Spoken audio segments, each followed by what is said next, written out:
Hi, everybody. This is Mr. Brown. What is today's date? It is Wednesday, February the 18th, in the year of our Lord, 2026. I am Mr. Brown, and Gavin Blackburn, who's wrenched World of Sport and is also paying £2, is telling me to get on with it. Okay. Shall we get some guests on? I think we should. First up, he is the jester from Leicester, the Star Wars novelist. Don't you know? It is Swap Shop. Hey! Got your poster. Yes, that's me advertising my channel, Brown. I'll Cheers, by the way. help your OCD. There we go. How are you, my friend? Recovering, shall we say? But I'm still going to have to mute for extended periods because I might fill the airwaves with my coughing and spluttering, which no one wants. Great film, this. It's all right. I've had a hot toddy, though, so it might be all right. Aliens, one of my favourite movies of all time. I don't think it'll ever be topped. It's up there with the Star Wars trilogy. So, yeah, I'm glad to be covering this. We have covered it before, though, haven't we? Sometime. We have, but being that we've just done all the 80s recently, it'd be rude not to recover it, wouldn't it? It would. This is a masterclass in filmmaking. So I've always wondered, with a film this perfectly made, and yes, it is practically perfect in every way, how someone of a masterclass status of writing and directing would approach this movie and the opinions of said director. So luckily we've got him on the stream with us tonight. So I can't wait. Who's that then? Well, we'll see, won't we? Well, we've got two of them. Well, we know what one of them thinks about it already, but the other one, we don't even know if the other one's seen it yet. He might subvert our expectations with what he thinks. So we'll see. Anyway, Swappers, it is great to have you on, my friend. Shall we get the next body on? Okay, all the way from Ming Mong, Ding Dong, Ding Along, Zing Zong, it is all hail. My throat's scratchy, everybody. Emperor Goodwin. Yes, Brown. Lovely to see you. You all right? Yeah, I'm doing all right. I for a minute I thought Swappers had found out about my secret identity as a writer-director, but I'm luckily three of them. Nobody's discovered that yet. Everybody's a writer, director, filmmaker on this channel. Yeah, I wanted to be an auteur. I kind of fell a little short and became an autist. It's close enough, I think. Yeah, peace artist. And on that bombshell, Emperor, it's great to have you on. Indeed. Shall we? Well, there's two directors now. Shall we get one of them on? Yes, let's subvert expectations. We could. Okay. He is the wise elder of the channel, paid up member of the Selfridges Appreciation Society. It is the Mega Geek, Ian David Diaz. And he's muted. No, hello. All right. Yeah. Flavor? No, it's popcorn. Sweet and salty. Salted. No, sweet and salted. It's a mix. So it's very nice, actually. How's everyone? Okay. How about you? Yeah, I'm all right. And on that bombshell, great movie. Oh. It's not shit. No, it ain't shit. For once. Occasionally we do talk about stuff we like. Anyway, Ian, it's great to have you on. There is another. It's good to be on. There is. Bring him out. There is another. Hold your ears, everyone. I don't think my voice is going to last. Dun, dun, dun, dun, dun, dun. Poor old Kathy K sounded sad upon the radio, fucked a million fans in one go. Oh, our childhoods died. We hit the bong, and who could blame us? Du, du, du, du. You've grown Kathy. so old now, I must say more than ever. Toora, toora, toora, toora, ray.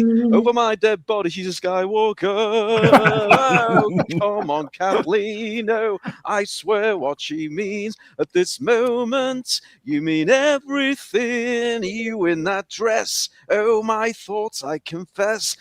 John Savile. Oh, come on, Kathleen. Hello, my babies. How we doing? Oh, bit of Dexy's. I'm glad I'm not you, Midnight mate. I have to think of that every week. I have to make up some new song. God Christ! Honestly, I'm beginning to run out.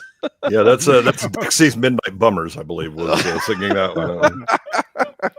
Do you think that Frank Marshall's the only one that's come on Catholic? Anyway. Good night, everybody. Swappers just killed the channel. Good night, everybody. Take care. We'll see you Certainly soon. killed my appetite. Look, I'm going to get this out the way before we start. Can I know what it is. What? Okay, can I ask you a question? Go on. Have you seen Aliens? I haven't seen. Wait, before you jump me. Wait, I haven't seen Aliens Special Edition. I have seen Aliens though. So it's just the special edition. You've been to the South Coast, haven't you? Yeah, Ruin. The ones that probed you in the butt don't count. That's not the aliens we're watching. The illegal aliens. Okay. No, I'm a big fan of. Well, I say I'm a fan of this movie. I mean, it's no Last Jedi, but yeah, I'm sure I'll find ways of roasting this. Don't worry. I mean, we say roast brown, but it's just, it's just love. We pay homage to these movies, don't we? It's just love, isn't it? We've got a quick super chat. We'll try and do the super chats when we can. Here we go. Carl Voigtlander wrenched. We'll spot $5. Thank you, my friend. Ruin. I feel like that's like some kind of a code, and I should be seeing emojis, images, or emojis. Yeah. What's Yeah, if you look on your phone, they are emojis. Yeah. Look on my phone. Right. Okay. Wow. Okay, I'll get on that in a minute. Good old Voights. I like Voights. How you doing, Voights? When it's just Ruin, I think they're little penises. Well, all the little penises add up to one big one, Swappers. So, that's what I tell my wife. I can't give you 12 inches, but I can give you 3 inches 4 times. Does that count? Oh my god! Atwell's Otters, $5. Wow, they're up for this, aren't they? Oh. Go on now, Father. I love Alien Atwell. Wow, the super chats are flying in, Brown. What have you put in the water tonight? They're just the best chats. That's true. I think they're just ecstatic to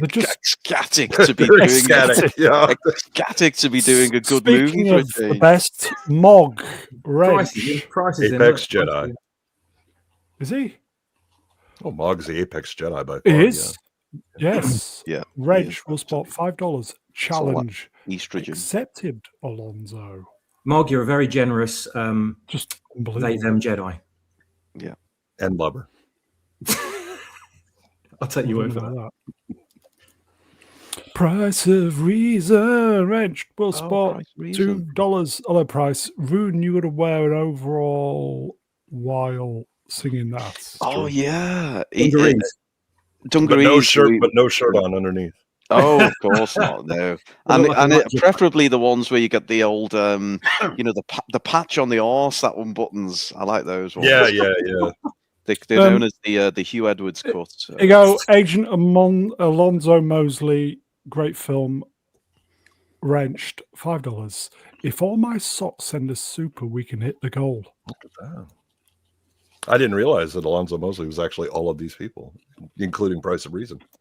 He's a busy lad. Yeah. Why do I drink alcohol? It's gone straight to my head already. Mega Spider-Man wrenched €5. Faith Sigourney Weaver and Lance Erickson roles, and why? Oh, Lance Henriksen is easy. That's Pumpkinhead for me. He was good in that. Yeah, he is so good in that. A Sigourney Weaver role. I mean, Oh, it's Ripley, isn't it? yeah, I mean Ripley is kind of the one that I just go back to. Yeah. Anybody else? I do like her as Ripley, but I do think she was really hot in Ghostbusters. Yeah. Oh, yeah, I agree with that. And Lance Henriksen, I think he was great in Hard Target. I thought he was a great villain in Hard Target. Anybody remember that film, Hard Target? Yeah, Yeah. I loved Lance Henriksen and Bill Paxton and Jeanette Goldstein in Near Dark. Yes. Oh, yeah. Sigourney Weaver, all the above, and also, my God, she looked amazing in Galaxy Quest. Oh, yeah, God, Galaxy Quest, yeah. Oh yeah. Those cleavage. It was artificial, but it was cleavage. It was there. Shut up, cat. Anybody else then? Swap, in your voice. Swap, in your voice is breaking. Please say, get away from her, you bitch. In a your voice is breaking voice. Okay, I'm not sure what that is. I'll do Darth Kipling though. I'll do that instead. It's not too far away. Yes, get away from her, you bitch! And while you're at it, try one of my lovely galactic Eccles cakes. That'll fill that double mouth of yours. I love old Darth Kipling. By the way, I've logged on the mobile or the cell phone, as you say, on the other side of the pond. Nice work, Cole Voights. I saw my little emoji there. I love it. Yeah. Mega Spider-Man Wrench Duero. What would be the most fun? Alien v Ideas and why? Alien v Predator. That'd be a good film. No. Sadly, I saw that movie. It was shit. Alien versus current Hollywood studio heads. Oh. I quite like the idea of Alien versus Keir Starmer. I'd like to see how that one pans out. Release the aliens. Very short film. Anybody else? Alien versus Predator. No, that's already been done. What about Alien versus RoboCop? That might be quite cool. Ooh, Yeah. Ruin?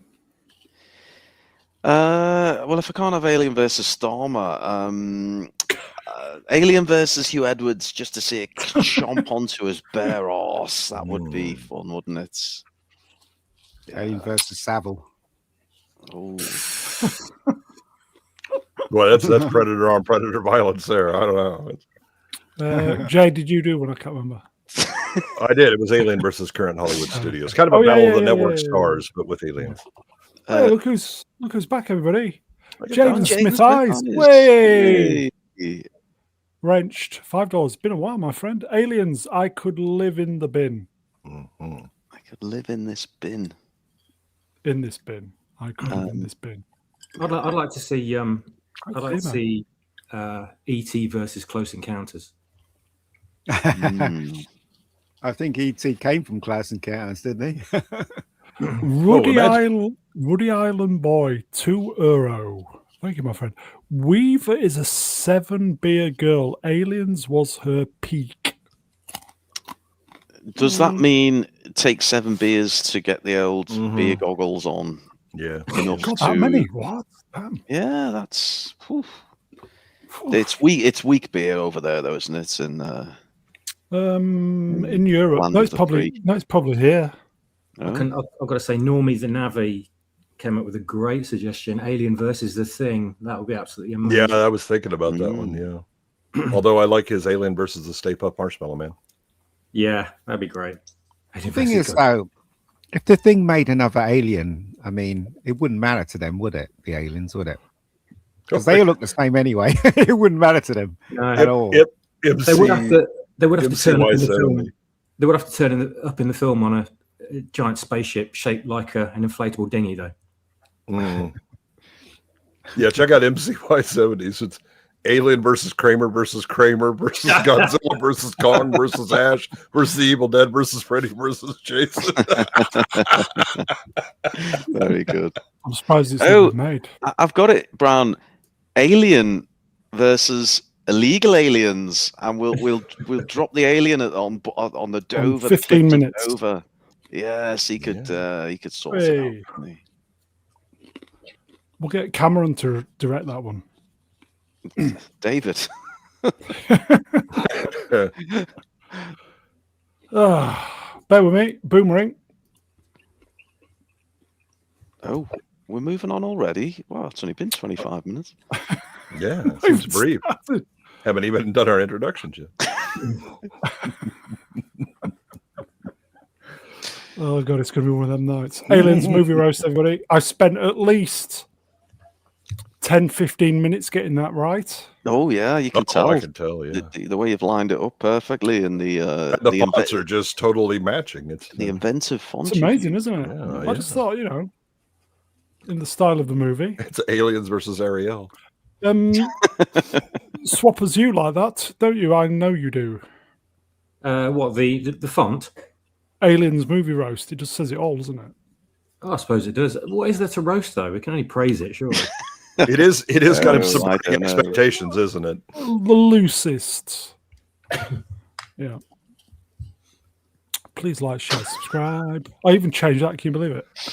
I'll just scroll back up in the chat and saw Rust in Pieces comment: Predator versus the Register.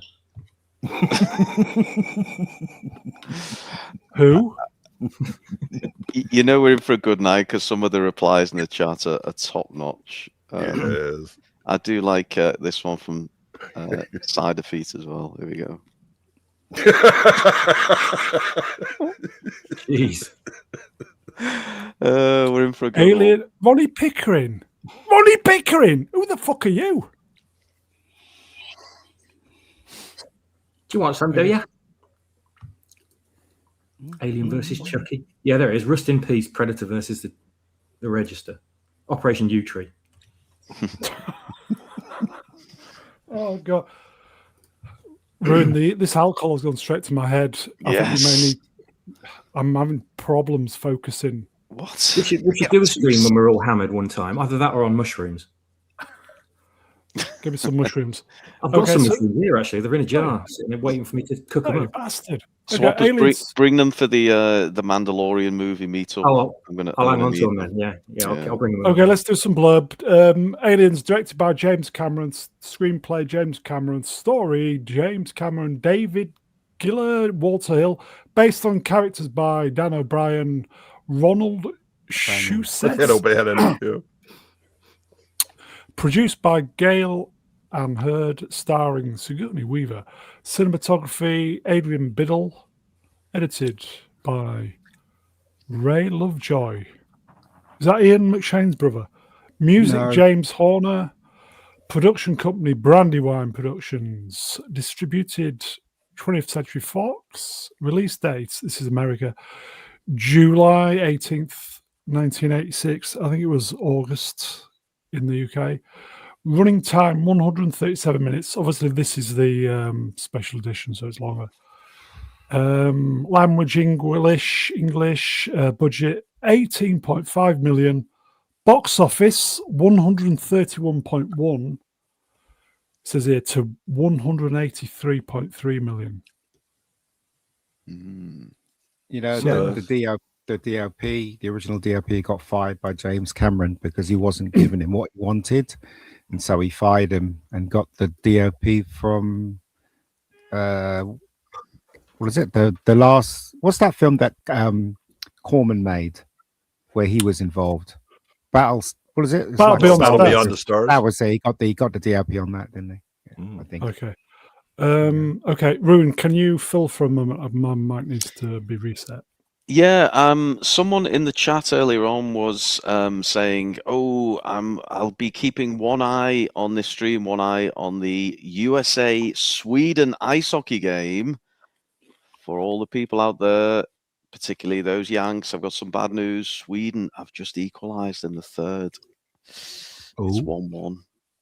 This is the Winter Olympics semi-final ice hockey. So Very fast game, ice hockey, isn't it? Yeah, Incredibly fast. Yeah, it's like one of my space chasers, just Yeah, unstoppable. non-stop action. So tell me, the Famous in space, no one can hear you scream line. Is that from the original Alien then? Yes. Yeah. Okay. Which Yep. is a great line, wasn't it? Yeah. This This time is war. Am I remembering correctly that the effects for this actually there were two companies involved, and the one that's actually credited didn't really deliver, and so the effects were done by another team, but they didn't get credit. No, the effects were done by the same team that worked on that film, the Corman film, and also James Cameron knew what he was doing. He knew how to do the visual effects because of Terminator, so everything was planned beforehand. Obviously, they had to shoot the stuff like when the dropship crashes, they had to shoot that before they actually was on set, because that had to be back projected on a big screen in front of the actors. So they knew what they were doing. They did it really cheaply as well.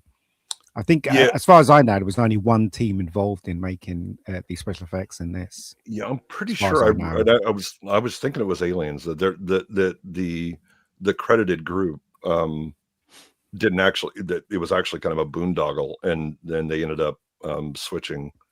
I don't know. Maybe you're right. I don't know.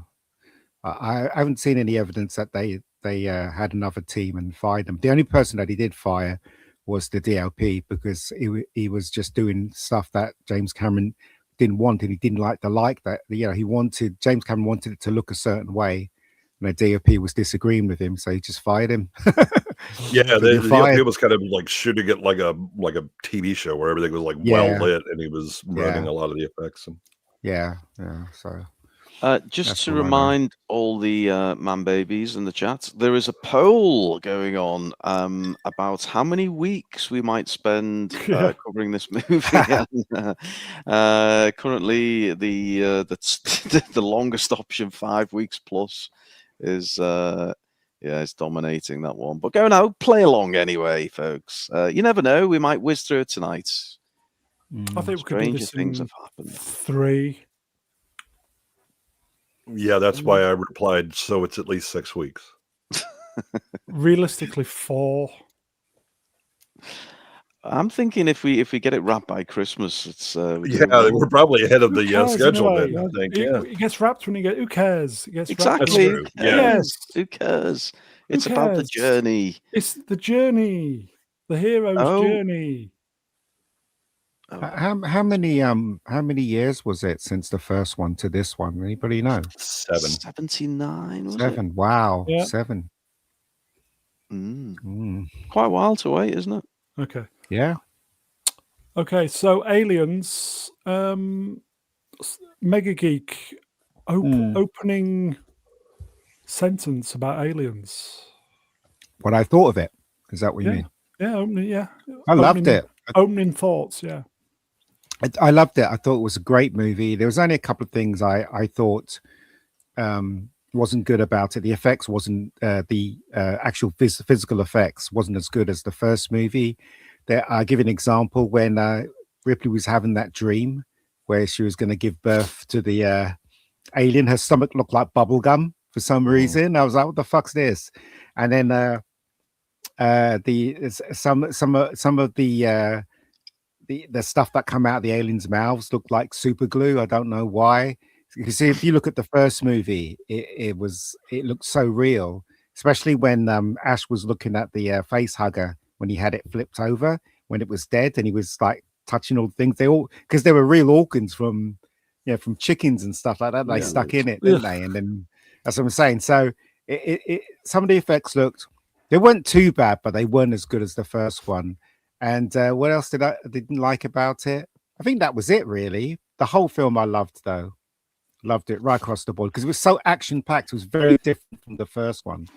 So, yeah, I would recommend this film to anyone. Jay? Yeah, I mean, having seen Alien, and that really is like a perfect film as far as set up and the way it's shot and the tensions built up. And we'd already realized that sequels almost never equal the level of whatever they're following on from, and so you kind of manage your expectations downward. But I mean, when I actually saw this, I was like, wow, yeah, it's a different tone, but it really is kind of the same setup where you had, you know, a group of people who are competent, but they're not really prepared for the danger that they're encountering, and they go up against a single alien in the original. And again, you're in the you know, constrained spaces and very claustrophobic. This one, you have people that are you know, very competent and able to go into battle, and at first you're thinking, oh, it's going to be against, you know, another one of those, and how is that really going to play out? No, it's the title is accurate. You're going against a lot. And even though they're very much prepared for combat, they are not prepared for the threat that they're going up against. And when things start going wrong, they just kind of cascade. But you know, nobody, you know, just falls apart. Yeah, you have some, you know, some real characters, and the other thing is the characterization. I mean, it is so good that, you know, just that initial, when they wake up from cryosleep and the, you know, rapport that everybody has, you know exactly who all of these people are, and you believe that they're real, you know, that they have real relationships, that they've been together a while, and that really gets you invested. And then, yeah, the kind of, let's just turn everything up a notch works really well in this movie. Swappers?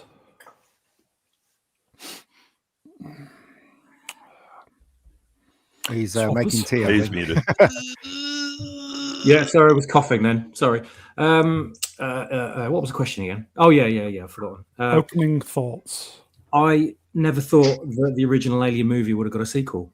It's not something I ever expected back then when I was a little kid. And when I heard about it, it had been announced, I thought, holy shit, yeah, I forgot about Alien. That was like, you know, because I was too young to see the original at the time. And I thought, wow, this has got to be special then. If they've got a story to tell after the first one, then this could be amazing. And this was like made back when sequels were made with an actual story in mind, not because the first one was popular. So James Cameron came along and actually had an idea for a follow-up that warranted making a movie around it, instead of saying, oh, we need another film, quick, get someone in to try and make something up for it, you know, which is how sequels are made these days. So I was way too young to see this when it first came out, but I did see it on VHS. And even though I was still a bit too young, I was about 4 years too young for it. My God, did I absolutely love it. I was kind of into militaristic things anyway and sci-fi, so this was right up my street. Absolutely loved it, and I've loved it just as much ever since. I do love the idea that you believe the sequels were made because you had a story to tell. Never mind that Halloween, like 5 was out, and Friday the 13th, 4 or 5 was out when this came out. We had already realized the sequels were a bit shit. But also, they didn't really have a plan. So basically, what happened was that the guy that greenlit Star Wars, he'd left 20th Century Fox, and so that's why it was in limbo. And then basically, one of them suggested James Cameron, because he just wrote for, was it Rocky? No, not Rocky, Rambo, and they just made Terminator, and they saw the film and they said, well, let's just give him a chance. And it was Cameron that came up with the idea, the army going out there, loads of aliens and stuff like that, and he wrote it all around Ripley. And would you believe, right, that after everything's said and done and everybody was locked in, the last person they asked was Sigourney Weaver.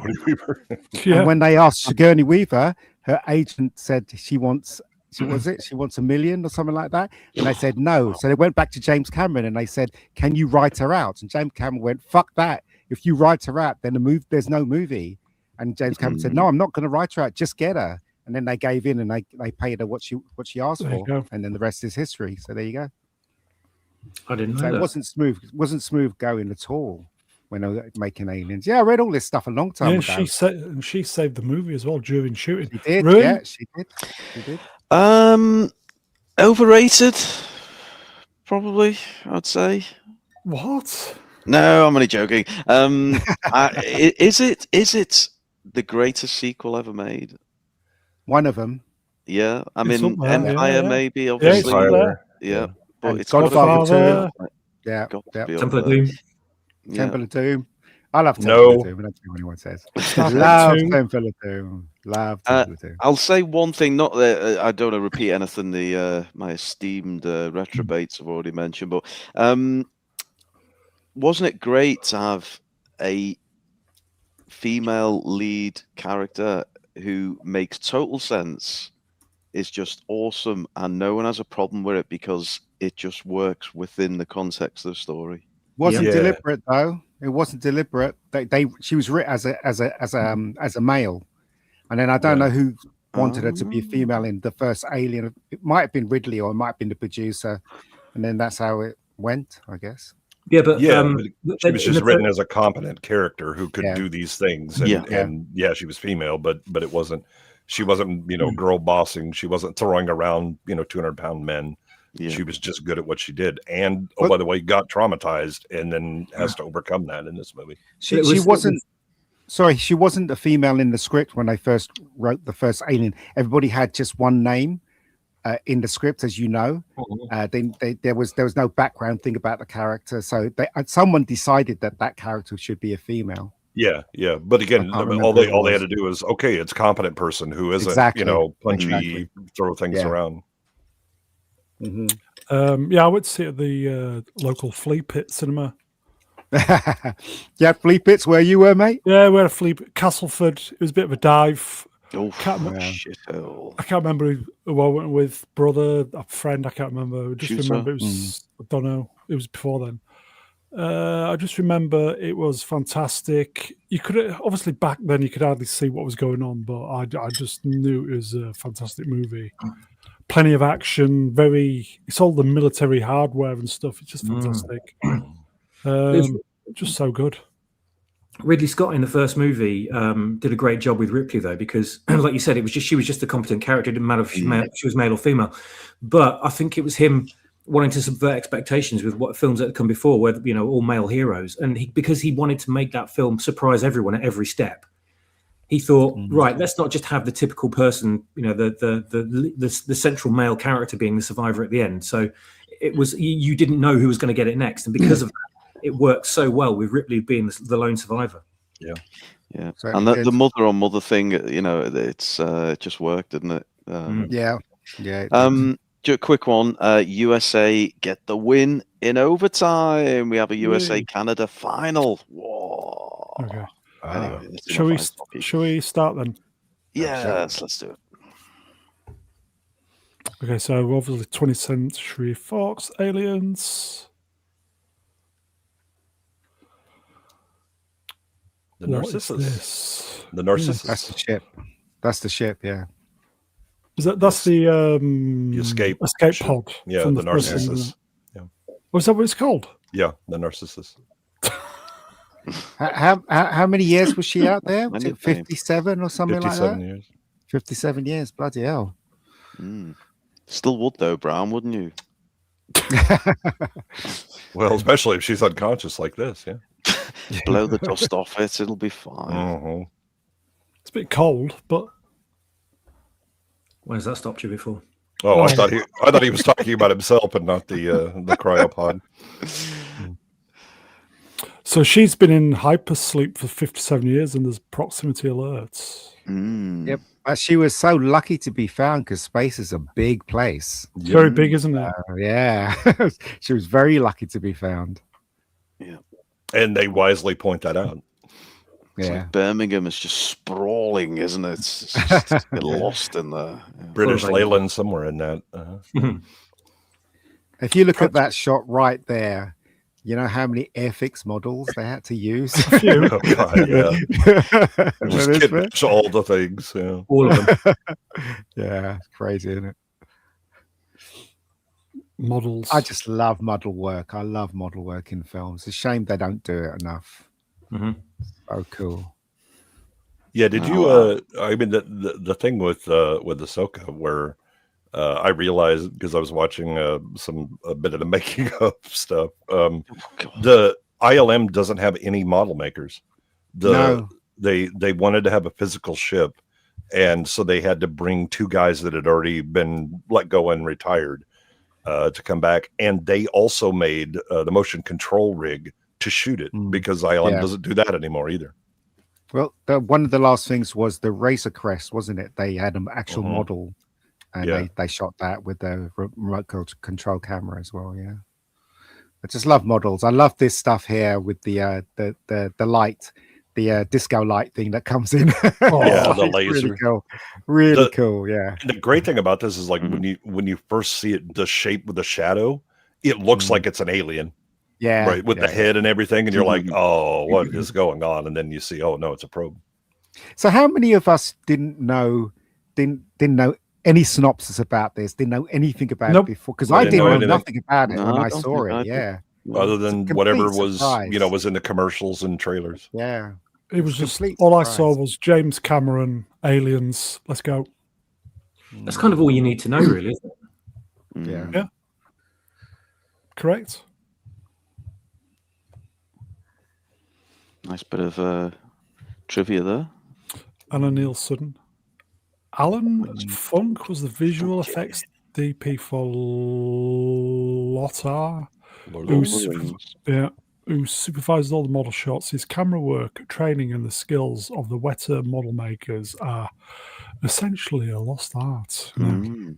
I know someone that was one of the aliens in this. In fact, Hello, he was in Dark Crystal as well. He played one of the, not the Skeksis. He played those really Oh, the whiz hunched over. wise. Oh Yeah. man, And he played one of the aliens in this film as well. This is a long time ago. He's really old now, but he said it was really horrible. He said he was sweating every day in those costumes. It was ridiculous. He said. I mean, so. it's better than having to do the contortionist thing in Oh God, Dark yeah, Crystal, man. Ooh. yeah. That did his back in. He said. So the probe's lasering the internal of the ship because Mm. it's a salvage ship, isn't it? That's Mhm. Yeah, it's just basically looking to see if there's anything that shouldn't be there. I guess scanning everything. if this had been the Alien 3 equivalent, she'd have been dead, wouldn't she? Yeah. Alien well, 3. Yeah. End of movie now, wouldn't it? I do sometimes wonder where Ruin got his inspiration from. For Alien 3. Yeah. Although the start of this movie is great because I'd kind of forgotten a lot about the original Alien movie apart from all the scariness, and I was just looking away from a lot of the suspenseful bits. But I do remember that a lot of what you're looking at, you're just wondering where and when the alien is going to come out at you next. mhm. And you know, there's the background of the design of the sets is purposely meant to look like sections of the segments of the aliens. You don't know where it is or what it's going to do. It could be right there in your field of view and you don't know it. So you're paranoid all the time throughout the entire movie. It puts you on edge. And this movie starts off like that, exact same way, by this thing coming through, like Ian said. It looks a bit alien-esque. It's got the blue laser kind of thing, which was Blue lasers. which was covering the eggs in the first movie. So back to that, and you've got, and straight away you're in a spaceship. It's, you know, you've got spooky music. It's dark. The first thing that comes into your head is it an alien? Oh my god, the alien's coming in straight away. Your mind just goes, it's fear straight away. It's straight to the alien. So you're already on edge, even though, and when you find out it's the salvage team come in, your heart just just relax nicely, you know. But then it's soon pumped back up again. And Cameron does this all the way through the movie. He's just like shoves a fork in every so often to like spike your fear and excitement. Yeah, it's a really good like managing of the audience tension.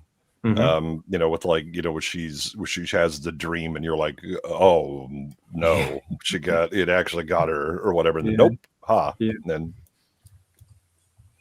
Yeah, Sigourney Weaver was completely up for this. She, you know, she really wanted to do it. So It wouldn't have been anywhere near as good, I don't think, without her in it.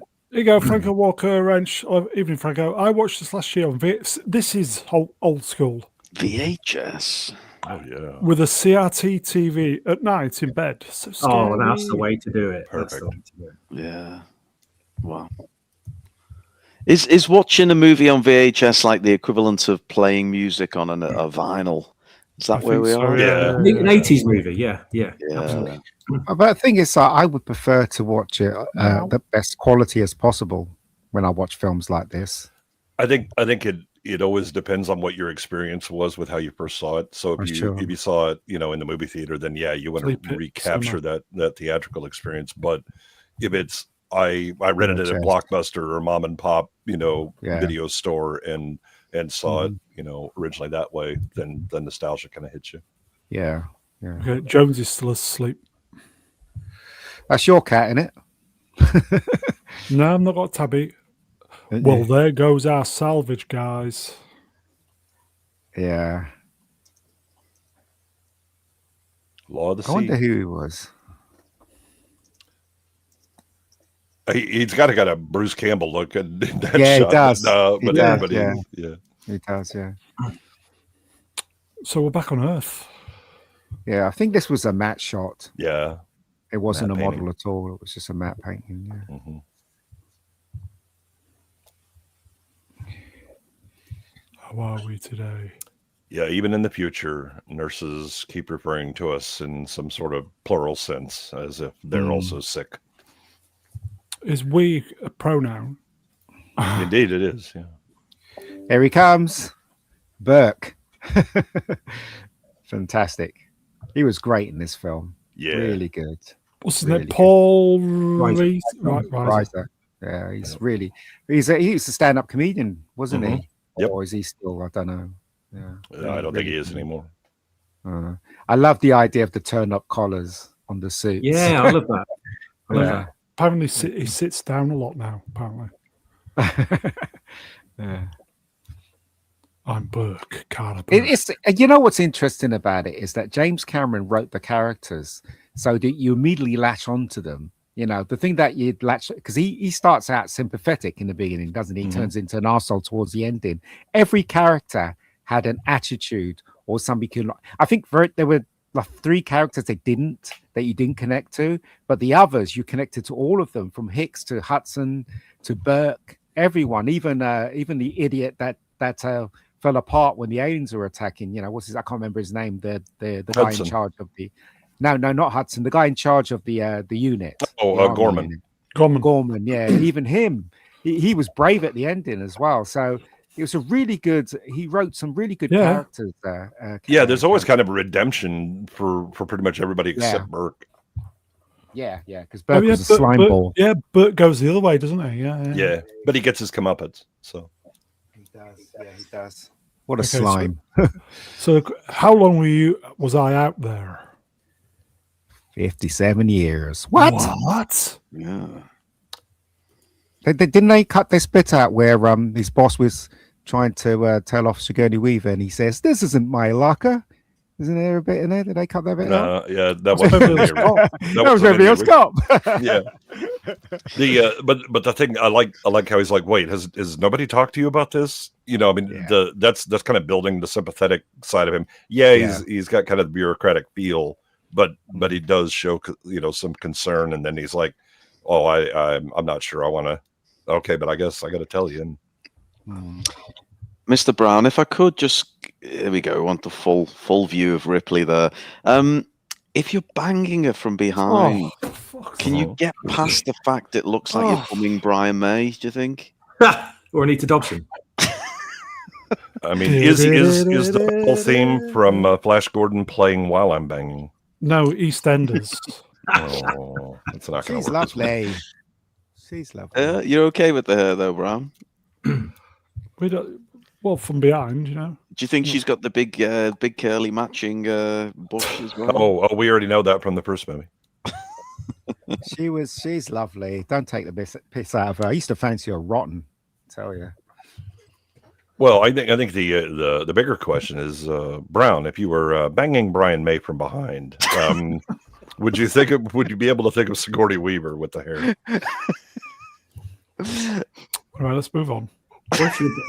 You've just hit on some childhood trauma. She was Brian May was his tutor. Oh my god, she was hotter in Ghostbusters. Yeah. Can I just ask, what if you were banging Kevin Keegan from behind? Oh, well, that's the question we've all asked ourselves in the cold of night. Yes. That's not just me then. Yeah. No. Punchable's questions very aptly timed here. Would Brown let the cat watch? I think that's the reaction of the cat if it was watching. That's my cat every time we start streaming. I will say the oral hygiene of that cat, you can tell it's been looked after. It's very good. It's impressive, isn't it? Yeah. I mean, it's obviously been in hibernation 57 years, so True. It's not been eaten for a while. Yeah, they didn't show Ripley flossing and brushing the teeth before.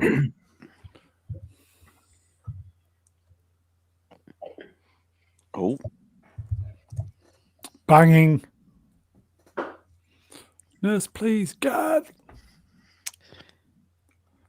What do you think the direction was for that scene? Don't know. Imagine you're having sex with Liam Neeson. Yes, yeah, it's pretty much, yeah.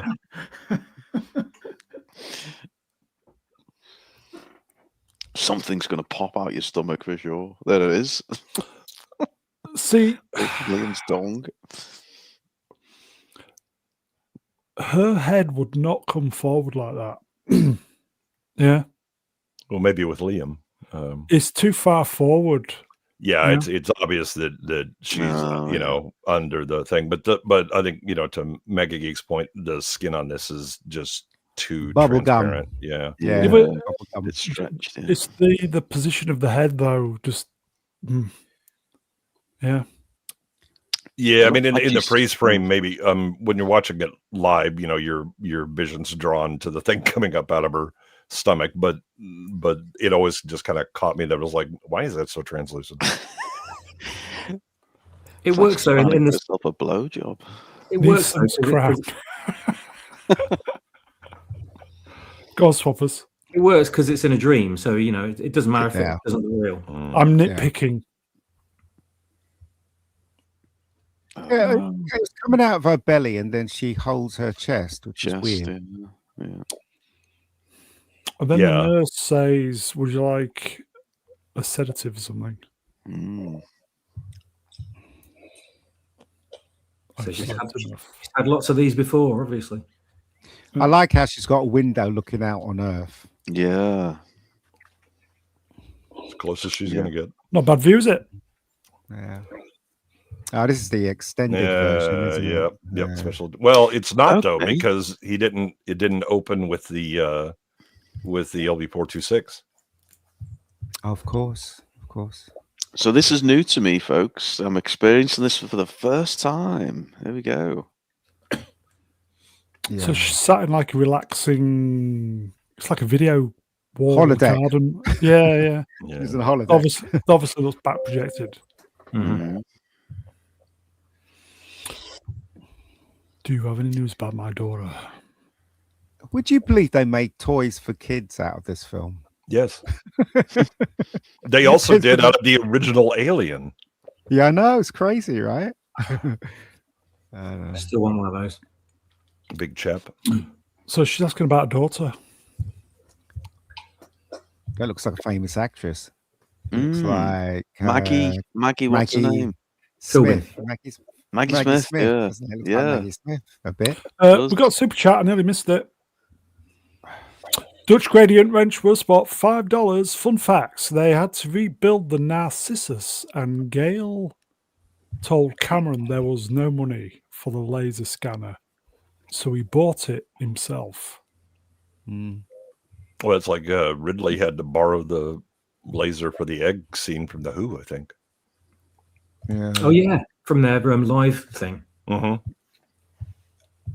But he I think in Alien they were doing the effects before he joined, and then when he came on, he was like, scrap all that, and then they had to do what he wanted, didn't they?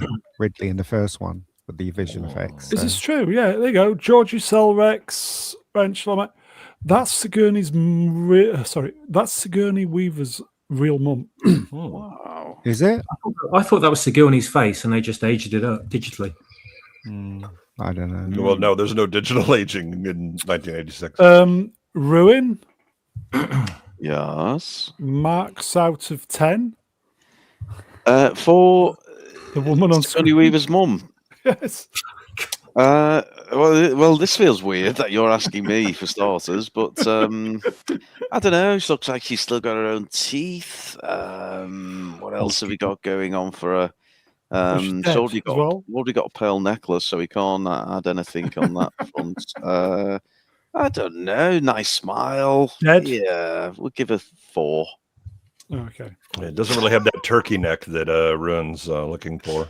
Oh no, girl reminds me of Kathy. So they're kind of setting up the mummy type thing with Newt later on. Yeah, it's why I've never liked this scene. Really? No, Is it too obvious? it was properly cut. Or is it too obvious? I mean, it. So what it does is it actually makes Ridley's character, you know, if nothing else, you look at a scorecard and goes, oh, when she left, you know, an alien, she had a child, or whenever she comes back, she lost one, and by the end of this movie, she gained one. Great, she's back to 0. Oh, The better character arc is that no, she doesn't have a kid, but in addition to overcoming, you know, her fear and trauma from the first movie, she also gains something, because part of why she's able to overcome that is worrying about someone else. Punchable face wrenched. She abandoned her daughter. Well, not by choice, but anyway. Well, I mean, she did for a little bit, but it's basically like, oh yeah, I have to travel for work. Unfortunately, I was then lost for 57 years, and I wasn't out looking for smokes or milk. That's how I looked after watching Last Jedi. It moved you that much, huh? I will say the I guess you could call it prequel story in Alien Isolation video game dovetails very well with this movie and the first movie. It's like a great sort of interquel featuring Amanda Ripley, who we just saw a photo of when she was younger. It's an absolutely incredible story. If you've never played the game, I thoroughly advise it. It's very well made. Yeah, it's the third best piece of Alien media. Oh yeah, easily, yeah.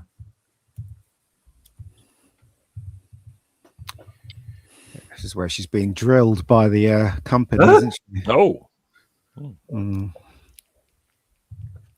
Something. Do you know when the information comes up about Lambert, it says that she's gay. No, Well, no, Lambert's trans. Yeah, trans. That's it, trans. Sorry. Wow, head. Yeah. That's strange, isn't it? For that time, for 1987 or whatever this was, to put that in there. I like how they're all smoking in the future as well. Yeah. It was a much better future. Where you're allowed to smoke. Yeah. Even the woman's got a suit as well. Yeah, they're sort of foregoing gender norms there. Yeah, her name is Pat. We're not sure what gender she really. So she thinks she's just going to get scapegoated. I don't know. When I saw this in the cinema, I just thought Sigourney's performance was off a bit, especially when she grabs the paper and she says, you know, all of this stuff will mean nothing here. What is it? You can kiss this stuff goodbye. And I was in cinema, I thought, oh, that performance is a bit off for some reason. Well, I thought it was pretty good, because she's trying to be, you know, competent and saying reasonable. I'm delivering this report, but it's starting. I'm starting to realize that these people aren't you know, recognizing the threat, and so she's beginning to lose it. She's getting emotional about this, because again, she has a lot of fear. Her dream, you know, denotes that, and you know, I understand that. I just thought her performance didn't reach that height for some reason when I first watched it. But anyway, it's by the by. Okay, so we're getting for the people who haven't seen Alien, she's effectively telling us what the first film is about. When I watched this, by the way, I did watch it, just for those who are unsure. I had not seen the first one. This was the first Aliens film I'd seen. So, yeah. So I watched this, and you know, I could still watch it. Luckily, it kind of, you know, works anyway. But yeah, I only went back and watched the first one later. So this was the first Aliens film. So who was the guy in charge, by the way, in the board being? Because he looks really familiar. I think you've seen him in loads of movies. Him. Who's he? He was a jobbing actor of the 80s. What we used to, and he always used to play American actors or characters in TV series over here. Yeah. Just thought he looked really familiar. Yeah. He's just one of those character actors that's probably, he probably has a long filmography, and none of the characters you would recognize by name. You would just, oh yeah, that guy. What did you think to Alien then, Ruin, when you went back and watched it after seeing this? I mean, I really like this one. I love the thing with the Marines, and then the cockiness, they get overwhelmed. The action, everything about it. I could see why people raved about the first one, but yeah, didn't enjoy the first one as much as this one. If I'm honest, yeah, it'd be kind of like seeing Empire and then going back and watching Star Wars, and you'd be like, "Wait a minute," and it's a bit of a step down.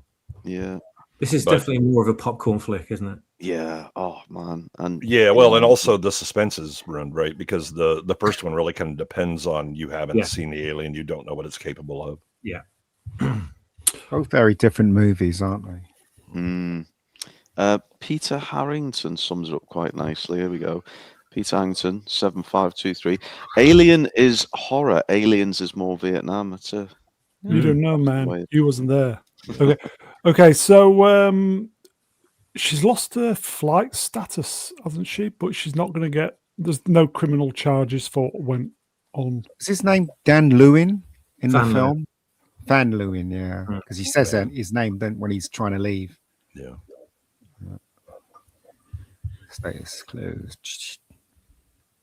Yeah, because I mean, she was the one. She admits that she destroyed a ludicrously expensive ship, and her explanation for why is pretty sus from their standpoint. Well, they could have told her before she went all through this that there were people living on that planet, and that would have shut her up. But they wait towards the end. Well, but that's not what you do when you're interrogating someone. No, you're interrogating someone. I mean, the police don't go, by the way, here are all the things we found. Now, would you like to make a statement? No. They ask you questions and then... Well, they could say to her halfway through that can't be true because the people are still living on that planet. Nothing's happened to them. They could have said that. But they said it towards the end, I guess, after everything's all said. Right, because they're questioning, they're pushing back at her stories. She keeps sticking to it. And so basically they're like, okay, allow us to dunk on that.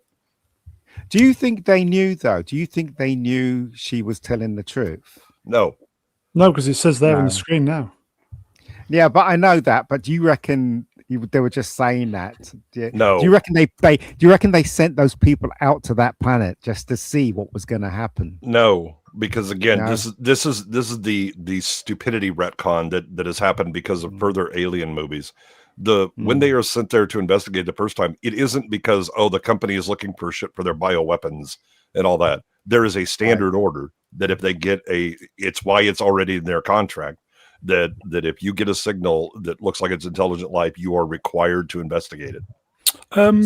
So hold on. Let me just ask one more question. Sorry, mate. So do you think that Burke is working for the company? Because do you reckon, or was he just doing it for himself to make money? He's working within the companies, but he's looking to move up. He's doing the corporate politics thing. If I kind of run this thing and then I'm successful and get it to the bioweapons division, I'll be promoted. That's it. So do you reckon he was doing that on his own, or was he under orders too? No, he's doing it on his own. Right, gotcha. Ruin, you know what we've forgotten? I do know what we've forgotten. I've got it queued up here, and Khalid reminded us: is there a drinking game? How remiss of us! You can tell so long since we've done a movie roast. Out of practice, yes. I know. Well, we should quickly establish start some again. I don't know. Should we start again from the top? Okay. Drinking game then, yes. So, Mega Geek drinking game. Every time they say alien, you're drunk. Jay? Every time there's an insult. Ooh. Swaps? Oh God, come back to me. Mr. Brown Lines, every time I'd like to say muzzle flash, but that's a bit predictable. Every time we hear a classic line that has been ingrained into our brain for 40 plus years. Well, that's this entire movie. How about every line that has been desecrated by a later film in some way? Possibly. Ruin? I'll just go with the old. Every time we see the Brian May on screen, take a drink. Okay, I'm going to go back on mine. Oh, go on, Swappers. I still aren't coming up with anything. Okay, every time we see a muzzle flash, let's Muzzle just not. Yeah, let's not mess with the classics. Muzzle flash. Shalom. Some good suggestions in the chat. Ruin? Yes. Swappers, you're banging a lot. Ruin? Yes. Did you do your drinking game? Yes, I did. Oh, okay. Every time we see the full Brian May on screen. Oh, okay. Right, let's move on then. Okay. Every time we see, go on, Anne. Every time we see a really great piece of miniature model work on screen. Oh, there we go. Okay, that's a drink then, Brian May. Yeah, take a drink, and I will do. Cheers. And we owe a drink for an insult. Oh, I don't like this scene at all. Is this special edition? Yeah. Yes. Ooh, I thought here it we was a big go. waste of time. Why? Because 'Cause- you don't need it. You just don't need it. You don't need to see her brother. And in fact, that was her brother in real life, wasn't it? Newt's brother in real life, apparently. Oh, was So, it? and, yeah, and the acting from the mother and father was absolutely horrible. Yeah, it also it steals all of the suspense. Yeah. So it you does. already kind of know what happened. And then when the Marines show up, it's just not as It's true. It is true. It's better if you watch it after you've seen the original cut, I think. Mm. Okay. Yeah, all of this is a waste of time. Mhm. That's the guy from the original pilot. Red for Dwarf. Yeah, Red Dwarf. It is. He was the captain of Red Dwarf, wasn't he? He was the captain. He was another jobbing actor, wasn't he, at the time? Yes. Yeah. He was. So all this is unnecessary. Yes. Yeah, it's a big waste of time. It's like you didn't need any of this. Yeah. It Not also at it all. also undermines the revelation that Burke is the one that sent them there and all of this stuff. Yeah. I personally loved the putting all these back in because I wanted to see more. I couldn't get enough, you know what I mean? But I'll agree that as far as watching the movie for the first time, it helps not knowing this stuff. Yeah. You've not seen this then, Ruin? No, it's all new to me, this. So, backstory. Yeah. That's when they see the ship, isn't it? As if That the was- mother and father would be with their kids and just go out there. It's like, no. No. But anyway. Was that Newt in the middle there? Yep. Yeah, Yeah. it's Newt. Yeah, And yeah. her brother as well, which is on the left. You can't see him. Timmy. So they've not seen that ship for 20 years. Exactly. You didn't need this, really. You really didn't need this scene at all. Nope. I think he is, yeah. He's bathing in the public toilet now. Is it my mic again? Yeah, it's just banging Well, all the time. Yeah, it's whatever you're doing around your mic. It's probably the table surface. It might not be 100% solid. Are you in an earthquake and that would affect it somehow? Let me just check. His desk is made of jelly. Yeah. The weird thing is I can't hear anything at this end because it's all going through because the computer's on the desk. The It's mic's just on the desk. banging all the time, mate. I can't hear a single It's thing. not too bad, Swabs, Yeah. don't worry. Okay, so debating, this is a bit weird. We should call it in. Let's wait, okay. Oh, no. Should we take a look inside? What's wrong with them? No. Oh. Well, because that's why the reference prior where you've got, these wildcatters that are calling in saying, would their claim be recognized even though they were sent there on orders. Drink, by the way. Right, because they're basically looking at it going, oh, we can claim this as salvage, and then, we get a cut of it if the company finds anything worthwhile in it.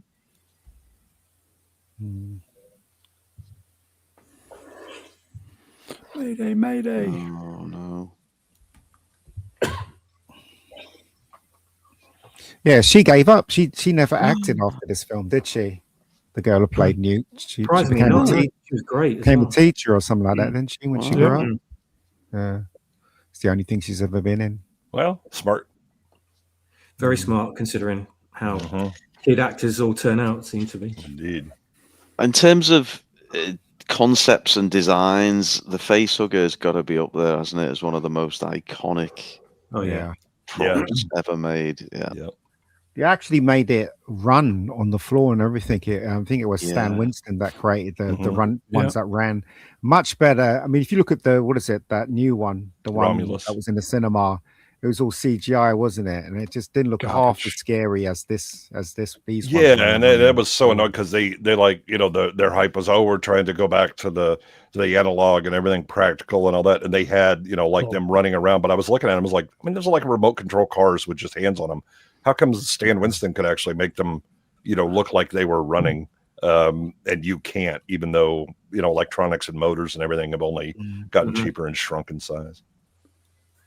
They had like I think 7 of them that were real in Romulus, but then they went over them with CGI. Yeah. So do you know what I mean? So it's Point. like, You know, it's ridiculous, isn't it? It's like the Thing prequel, isn't it?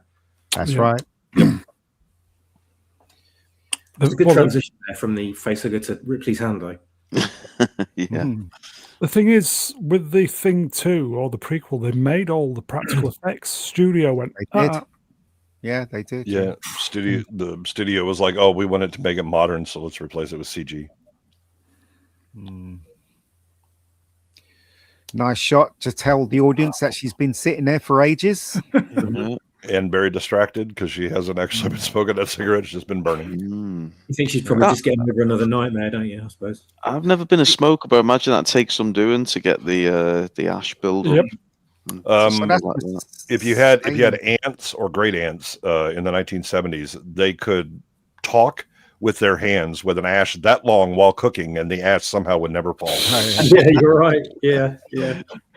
Well, that's the thing, you see, how James Cameron's very visual, and with that one shot, it tells you exactly what status that Ripley was. Do you know what I mean? Very, very good shot coming from a master director. We're really getting a very subtle insight into her PTSD, aren't we, in this? Yeah. Oh. Very steady hands. And boomerang. How old is Sigourney Weaver in this film? Old enough. She'd be in mid-30s. Mid-30s, really? Okay. Yeah. I think so. Ripley, we have to talk. Everyone in this film is now younger than all of us. Cheers, swappers. You guys threw me to the wolves, and now you want me back. You want to go Honestly, back it's a really good reason why she went back. You know, like sometimes you watch films and, you know, it's a sequel and they just have a really stupid excuse why they'll go back in the horror house or something. But this was quite a good reason for her to go back, you know. If you want an example, a bad example of why people keep going back, I mean, take your pick on the Jurassic Park sequels.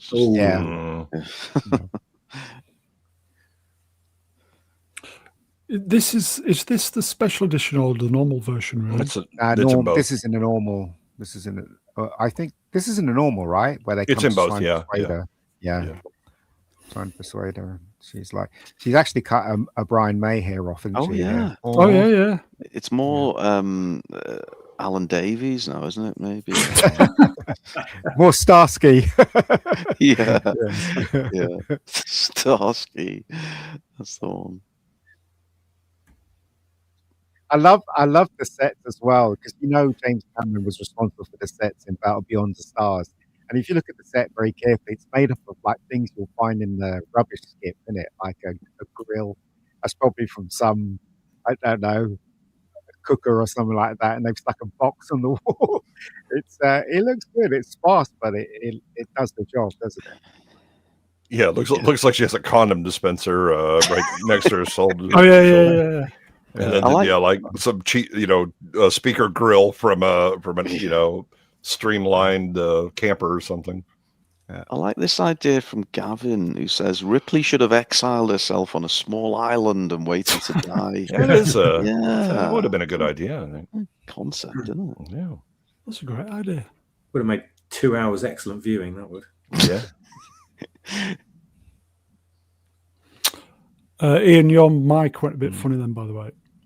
Oh, did it? Never mind. Yeah, it kind of goes every Like every you now and again. backed away about 7 feet and then came back to the mic again. Probably.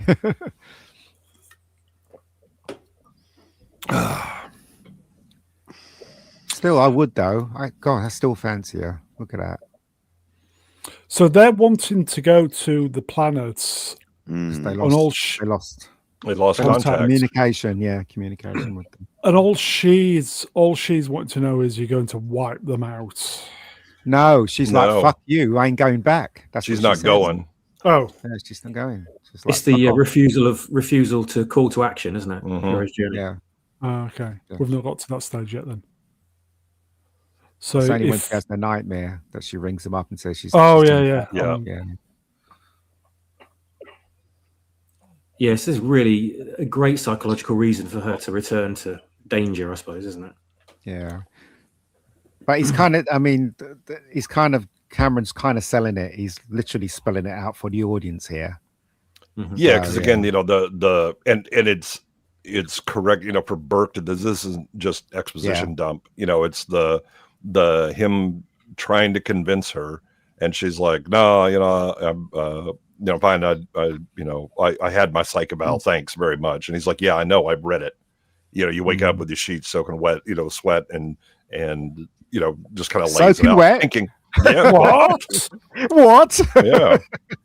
Well, after that big penetration through her stomach, it's hard. Oh, But the idea that he's trying to now, he starts out with the, hey, we just want you to advise or be helpful, and she's like, no, I'm not having it. So he turns to manipulation. Yeah. But still, he's trying to couch it as, but I'm trying to do this, for you. And I think, it'd be great to get back on the horse and all that. She's like, nah, I ain't having it. And so he keeps turning it up. You're getting peaks of Burke's character along with her very reasonable, refusal to He's like, to go fuck along. off. Yeah, She's like, yeah, fuck no. off. I'm not going out there again. I barely made it Yeah. out this last. Good luck. That's Good more luck. than 40. That's more than 45, isn't it? Wow. Is it I like what when is he the rules? leaves 30 his- centimeters, isn't it? He leaves his plastic card, doesn't he? Yeah. That card so she can make a call. Mhm. Brilliant. Yeah. On a video phone. Yeah. Video phone. Oh. Well, at And least she doesn't someone take the feeds the cat with cat, her. eh? She Yeah, doesn't take yeah. the cat Brown, with her. take notes. I put a bowl of food out before we started. There's something very aeroplaney about that design of a apartment. Looks like an Mhm. aeroplane. So it's supposed to flying feel around. like a claustrophobic cube, isn't it? So you can Yeah. this Yeah. dystopian kind of place. It's Yeah. still in the space station, isn't it? Yeah. Yeah, I think a lot of like smart sci-fi when they're doing interiors and stuff like that, they will reference boats. Because you have a constrained space, so you'll have things that can either, like Fifth Element is great with that. With things that can flip away to give you room, but you can flip it up when you need it. Yeah. We're lacking any giant numbers on the wall at the moment, though. Don't worry, they'll come. That's what we need, isn't it? The Yeah. numbers. The budget was limited. They can only afford so many giant numbers. Yeah.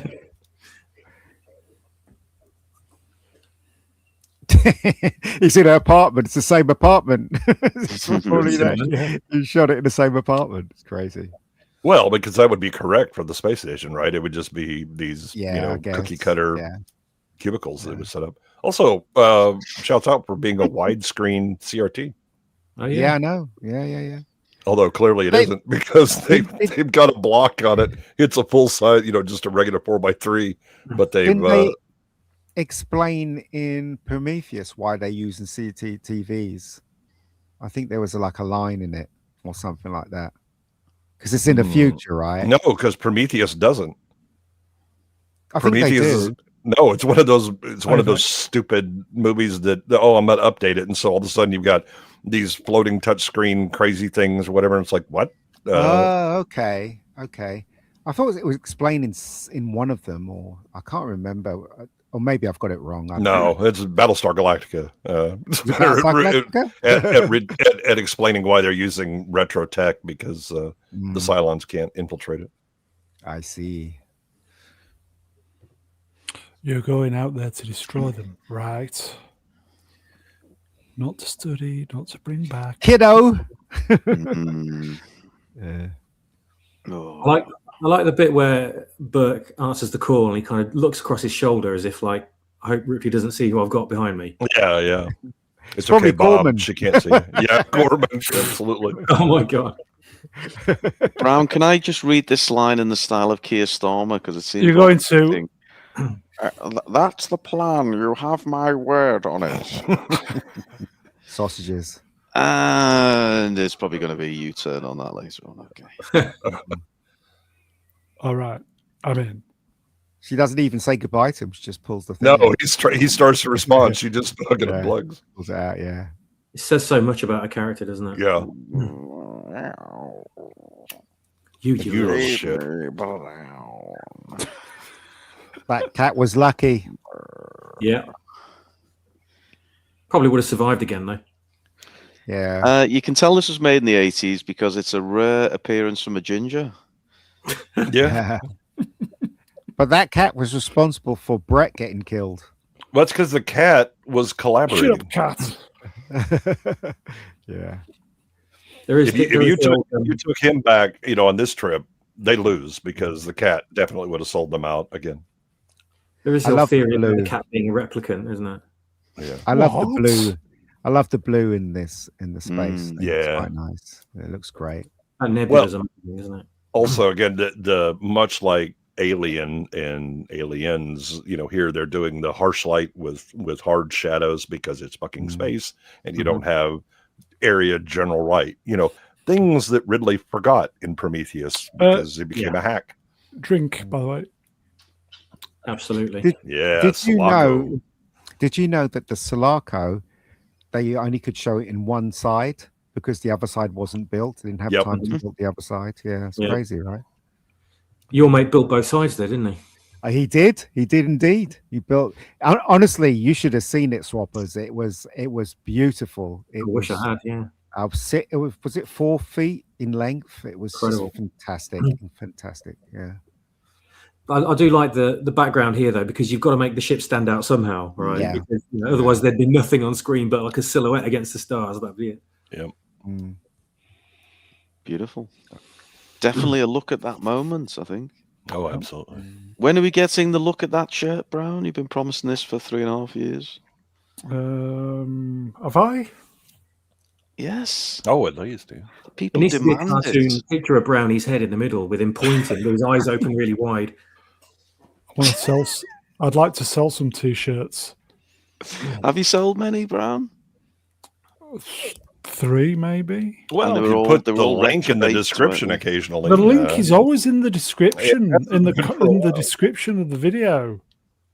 Yeah, I'll it's see if- always there. I'll see if I can knock you up a design, Brown, for it. Oh, go on, Swaps.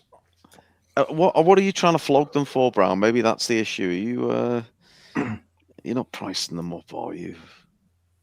Is this the bit where it's a tribute to the first one, where we in the Yeah. ship and then we're looking at everything? Yeah. It is. Yeah, It's the empty brilliant. ship. And Yeah. this was added, wasn't it? Isn't like some of these long shots of just the cargo bay and all that? That's the false perspective shot, isn't it? Yep. This Just shot. want to Yeah. say it's a nice pair of bazookas. Anyway. Again, this is building tension, isn't it? Because there's nothing going on, absolutely nothing. So it's pure atmosphere here. And as a little kid, and someone who's a bit edgy when it comes to horror movies or sci-fi horror or whatever, you're watching a film and you are then you're dug right back into your seat with your legs up and your hands over your face, going, "Oh my god!" Like there's all these environments, and it's reminiscent of the first movie with all the slow-moving cameras through the ship.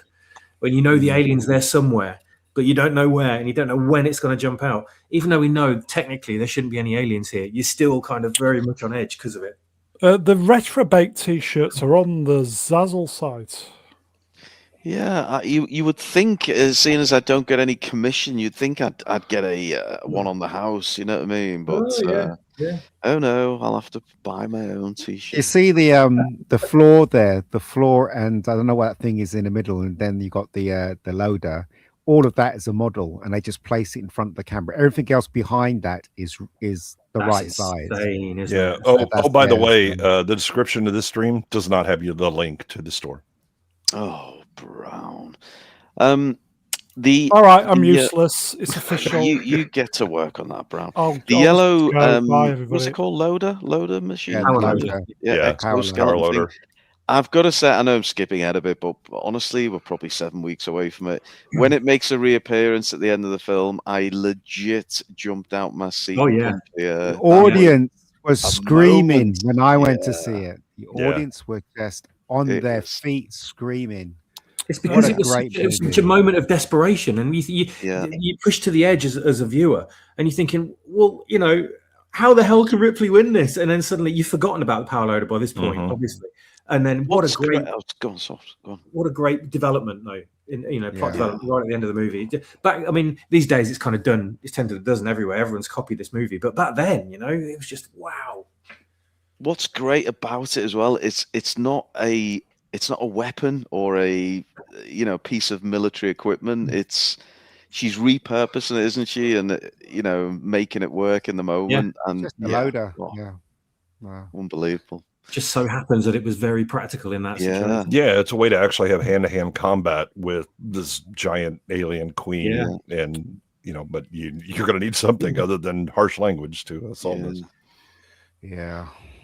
What a great It's- idea, though. They must in the when they're having the meetings for working out the story for this, they must have just been rubbing their hands together and giggling at the thought of how the audience are going to love this, when they see it. Yeah, I'm pretty sure this is only in the special edition. Oh, Yeah, okay. maybe. I can't remember. There might be 'Cause some other bits. Yeah. Yeah, the shot of the drop ship and the power loader and all that. So, do you know that they didn't have enough made of these, and at the back they put a mirror? There's a mirror. Yeah. There's a mirror, so it looked like there was loads of them. Yeah. Yep. So where's the mirror then on this? You can see it. It's the last two are mirrors. Right. yeah. That's cool. Because they were very I like expensive things, weren't they? Who's the guy that gets up and puts the cigar in his Hey, mouth? Pones. Yeah, it's really funny. Yeah. That's hilarious. First thing he does, cigar in his mouth. I used to go to many years ago. I used to go to a Laser Quest, local Laser Quest arena, whatever you want to call them, Mhm.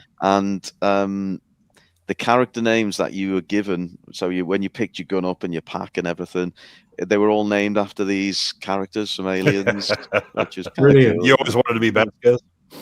Oh, I always That's want to be amazing. the who's the lesbian Spanish chick. That's Vasquez. Yeah, that's Besk, is it? Yeah, I wants to be her. You ever been mistaken for a man? No, have you? This looks like an office printer on the right, doesn't it? Yeah, or like a mini frame from this era. Yeah. If it was being remade, God forbid it's being remade, but who would you cast in some of the key marine roles? Pedro Pascal and Zendaya for all of them. Cynthia Erivo, yeah. Yeah. No, There we Cynthia go. Erivo would be the alien. Oh God, yeah, absolutely. No makeup needed. No. You've Vasquez. seen what they've done to stuff now. It's I think it's dead. The Alien franchise is dead. They Oh, killed it. absolutely. Yeah. If they actually allowed some people to make a decent story in there to make a true Alien sequel, you could reignite it, but they won't do that. Yeah. I've actually mean, You'd kind of have to go, those other movies, that didn't happen. Stop it. Oh, absolutely. Yeah, you do. Yeah. You go Highlander 2 on that thing where you're like, nope, don't even know what you're talking about. That didn't happen. Yeah. I've actually got a hoodie, a black hoodie, and it's got this writing on the front. Nothing else at all. So whenever I wear it, it takes a real kind of hardcore fan to go, oh, that's Alien, isn't it? Yeah. I've seen the T-shirt with that on it. Yeah, that's good. It's cool. There we go. Yeah, Waking that up our mirror down dogs. there, hid by the what is it? Hid by the thing at the top, Mm, the slot at the top. So clever. still go, very clever, very clever. Yeah, it's almost like competent people know how to make things work within a budget. James Cameron was possessed. He was determined. Well, he'd also much, much like him and Galen Hurd, they'd learned from the best cheapskate on the planet, Roger Corman. Yeah, they did. You know, I think they sold it as because like they did. There was this new management that came in 20th Century Fox when Alan Ladd Jr. left, wasn't it? And they had no interest in making the sequel to Aliens. Really weird. That film made a lot of money. You'd think that'd be the first thing they want. It's crazy, right? They didn't even want a sequel. It's like, what are you talking about? Anyway, and here we are. It's raining, man. Hallelujah, it's raining. Man. Oh. Spot the mirror.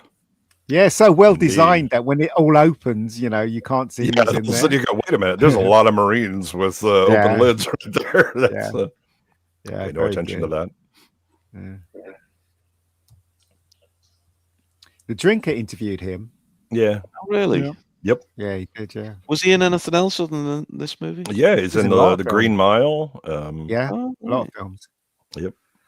He's in a lot of films. I love this scene. It's so funny. Yeah. What did he say to him, Hudson, when he says the floor is cold? Yeah. He says, You want me I to can't pet remember your what he said. slippers? Gee, would you? I'd like that. Yeah. My eye. Hey, look into my eye, Hudson. Gives him the evil eye. Yeah, brilliant. Is that Mog there on the left? Mog's older sister, I believe. I think her and the other guy were the only ones that didn't have a character. Yeah, Payro and Spunkmeyer. Yeah, I think they were the only ones. Brown, I mean, it's got very full lips. Could you consider? Looks a bit like Lady Gaga. Oh yeah, Mm. yeah. She's probably like a what? If Sigourney Weaver was a 7 beer, I mean, this one on screen must be like a 18 beer. I don't know. Vasquez, she got lovely neat hairstyle. Like Michelle Arteta. Do you think they were really doing the pull-ups here, or do you think they had help? Yeah, they were. I think she was. Look at the muscle. I mean, again, unlike some actresses, she very clearly was working out to. He got Cameron definitely got the best out of her, the same as Linda Hamilton, didn't he? Yeah. These kind of iconic line, drink everybody. It's hard to imagine, isn't it? It's the same woman as was putting the kids to bed in Titanic. Yeah. or the mom from Terminator 2. That's it. Or again, even in Near Dark, and that's only like a year after this. She had lost a lot of the muscle. She got killed in Lethal Weapon 2 by diving on she was about to dive into the swimming pool, and then it blew up, didn't it? Flipped her into the swimming pool. Oh, that's right. Yeah. How does she look so Latino in this though? Like the skin tone and everything. Whereas she's tanning beds in Irish. Well, so she is also the line in this movie is actually making a joke about how she interviewed. She thought it really was about illegal aliens, and so she had tanned up and darkened her hair and all that. And then found out no, that's not what's going on. Yeah. Wow. I like the fact she shaves her armpits though. Oh yeah. Those two were in love, weren't they? You got them there. I mean, even if you don't assume a romantic relationship, it's very clear that they are close combat buddies, right? You know, that they just trust each other implicitly. Yeah. I love that. There's so much information we're getting on the characters with so much information. Yeah. Again, just that wake up from cryo sleep and just seeing their interactions. We didn't get any information on him either. The guy says he didn't like the cornbread either. We didn't get any. His character was pushed back as well. The rest of them though were well defined. I guess it's hard, isn't it, to give every single one a distinct character and moment, but they did a pretty good job. Yeah. I love how they've all got military hair. They've all got military haircuts as well. These days, they'd all be kind of you know, did anyone see that Agents of Shield TV series where everyone just looked absolutely beautiful, even though like a girl living in the van down by the river looked like she was perfectly made up by, you know, the most expensive makeup artists that Hollywood could offer. When you're living in a fucking van, love, what's going on? Look at these guys. You know, they've got not an ounce of makeup on. Their hair's all just, you know, cut, and that's it. No styling about it whatsoever. This is how it should be. This is Cameron just keeping it real. Yeah, and it doesn't look like a CW show where everybody's like, you know, Purple really hair, attractive fat, 20-somethings or a, you know, bunch of land whales. I don't know if anyone's seen this, but now we've got Bishop on the screen. It just reminded me of it. It was the Chinese New Year celebrations, and I saw some footage. They did this big display, and there's a big robots. The robots, mega, yeah. Oh my god, the fucking robots doing the kung fu Martial display. arts, yeah. If you've not seen it, guys, go and just, it's worth a Google. We're so fucked. We're so fucked. Shit, seriously. they've nailed it. You know, we're used to seeing these robots kind of tottering around, losing the balance, can't walk upstairs, you know.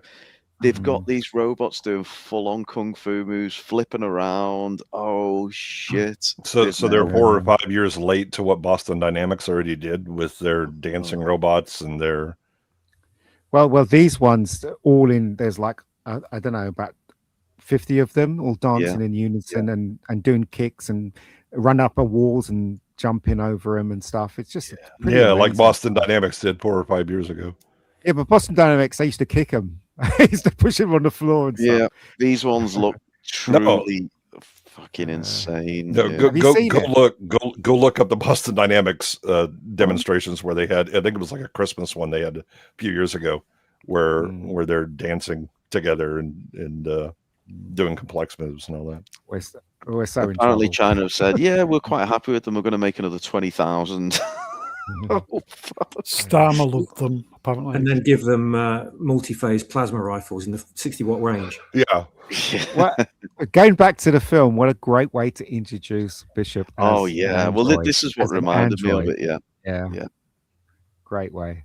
Great reactions as well here. Yeah. Brilliant. I love Bishop. It's such an iconic character. Yeah. Sorry. Yeah. Well, I think you get. No, go ahead. No, I was going to say this is the moment Ripley suddenly realizes he's. It's introduced the audience to look. He's an android.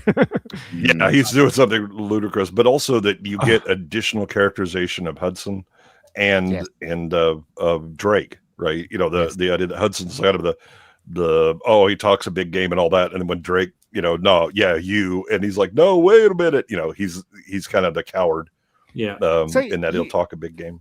You guys know that it was another guy that was playing Hicks, so did they had to go back and reshoot this because obviously the guy playing Hicks, James Raymar, was it? So he got kicked off 3 weeks into the shoot, so they had to go back here and do this again, didn't they? That's yeah, well, so that's Hudson that is actually, but the Hicks thing, I'm not sure that I mean, there may have been like a couple of scenes that they'd shot with him. But they had he had already gone through. So like all the armor was customized by the actors and their weapons and all that stuff, and so he just got whatever Raymar had done. Yes, and also Raymar is actually in some shots. Yeah, just like from behind or something. From behind, yeah. Yeah. So what I liked about the character of Bishop is it kind of it set him up as he's going to be a problem. He's going to turn, or he's going to go rogue, or you know. They bashing the Bishop. Bashing the Bishop. He does in a minute. Yeah. Carry on, Rowan. Sorry, I interrupted with the shit joke. Sorry. No, it just teased that you know, Bishop is going to be a problem. He's going to turn, and actually he he turns out to be a trusty hero. Hero. Yeah. Especially that bit where he's looking at the face hugger, and that guy comes in and says, "You okay, Bishop?" And he doesn't say anything. Then he looks up and magnificent, isn't it? Yeah. That was a good bit. this is where you suspect that Burke is a bit of a Burke because he didn't tell her that we were having. Yeah. I mean, it makes sense because he's like, no, I mean, we always have one, but the assumption, she's been gone for 57 years. You don't remember everything that has changed. He read her file though. So yeah, but you could argue that. what she's not doing is going, oh, and then Synthetic went insane. She's talking very much about the aliens, and he's focused on that part. Plus, he's a upgrade, isn't he? He's an A2 apparently. Yeah. So. Well, it's been 57 years. He's a great actor. Yeah, he is a good actor. Oh, I love Lance Henriksen. Bit of the Doc Browns about him, a bit of the Christopher Lloyd. Such a great actor. He always, I mean, the thing about Henriksen is, when you see him like in Terminator and in this, whatever, even though he's like a minor side character in movies, he'll still, give it his all. I mean, he's delivering something, and then it was really the Pumpkinhead that I saw him where he was a lead, and I was like, yeah, he really can sustain that as a lead, and it's just every little thing he does acting wise.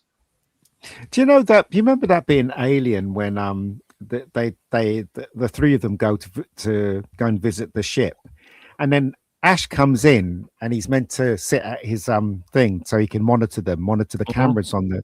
And before he sits down, he just stands there and then he just does that little shake, doesn't he? Where he shakes his whole body up.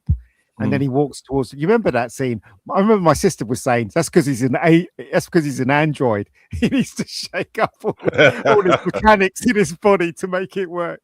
And I thought, maybe you're right. I just thought I'd mention that. It's weird. So Ripley doesn't want anything to do with him. Stay away from me. Of course not. Gosh. Drink everybody. Classic line. Guess you don't like the cornbread neither.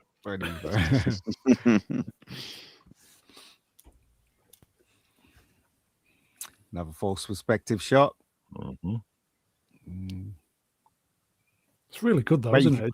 Yeah, you can tell they're small though. You can see the compositing is in the lighting and the glosses. Yeah. So just skipping back, sorry if it's already been mentioned, but just the actor there on the right, you guys will know his name. Same guy in Terminator, yeah? Yep. Yeah, it is. Yeah. So in two of the all-time greatest sci-fi series. Yeah. Well, Bill Paxton also in this one and in Terminator. Yeah. And Bill Paxton helped him build the set on that Corman film, didn't he? As well, he was a set builder. That's how they met. Yeah. He was also in Terminator 2, but his scenes were cut. Yeah, but he was in Predator 2. He was. He was. Officer on deck. Swappers, about you love all this bit, don't you? Squad 10. Oh yeah, absolutely. Well, have you got a bit of a military fetish, Swappers? Well, I mean, ever since I was always into Action Force and G.I. Joe anyway. And stuff like First Blood and Rambo, me and my mates were always loving kind of army and military stuff. So when this came out, it like doubled up our love for sci-fi with the military, and we were just we didn't know what to do. We just loved every second of this. Yeah, this line is literally referencing how she tried out for the role because she was confused. Drink, everybody. Yeah, that's great, isn't it? In the voice of Starmer, Ruin. Right. Somebody said alien. She thought they said illegal alien and signed up, but don't worry, we'll get the R&I on the case. We'll get them home safely. Chicken shit outfit. You said that bit made me laugh. Well, again, this is the setup and why the term xenomorph suddenly became a thing, even though xenomorph is a generic term. But when they're like, is this going to be a stand-up fight or a bug hunt? And he's like, no, xenomorph. And somebody was like, what's that? It's like bug hunt. Yeah, thanks, Tom. Don't anyone quote me out of context. Okay. Definitely haven't. Just clip that and put that on Twitter. Knock on the door. The Stasi. Ripley's saying you should take the mission a little bit serious because one of those things managed to wipe an entire crew out in 24 hours. Yeah, and she's pushing back at Vasquez, right? That's kind of the cool bit of that. They didn't believe her anyway. They No. you know, when they say bug hunt, they've probably been on missions where they say there's an alien and then there's nothing there, and Well, or it literally is like the size of a bug or a crab or something. It's like, all Yeah, right, whatever. yeah. Swappers, could you just give me this in the style of Darth Kipling? Because I'm just imagining Darth Kipling coming home from a long day at the Death Star, and he just wants to get out of his work clothes into his slippers. Go on, if you wouldn't mind, Swaps. Oh, yeah, they were like, oh, it was a long day. Does anybody know how I can get out of this chicken shit outfit? There we go. Beautiful, beautiful. We've got a super chat. We'll do them as they come in from there. Dutch gradients. Wrench will spot $5. Thank you, my friend. Urban legend. Goldstein did not think it was a Latinos movie. There have been interviews where they've at least said it. So if there's an urban legend, they're spreading it. Dutch Gradients is our resident superhero, isn't he? With his own logo. Yeah, He is. He features on his chest of his costume. Yeah. he's also met most of the actors for this. Really? Yeah, It's his very favorite, big one of into his it. favorite films, apparently. Yeah. Oh, yeah. got to get him on one week, Brown. Mhm. Get him on.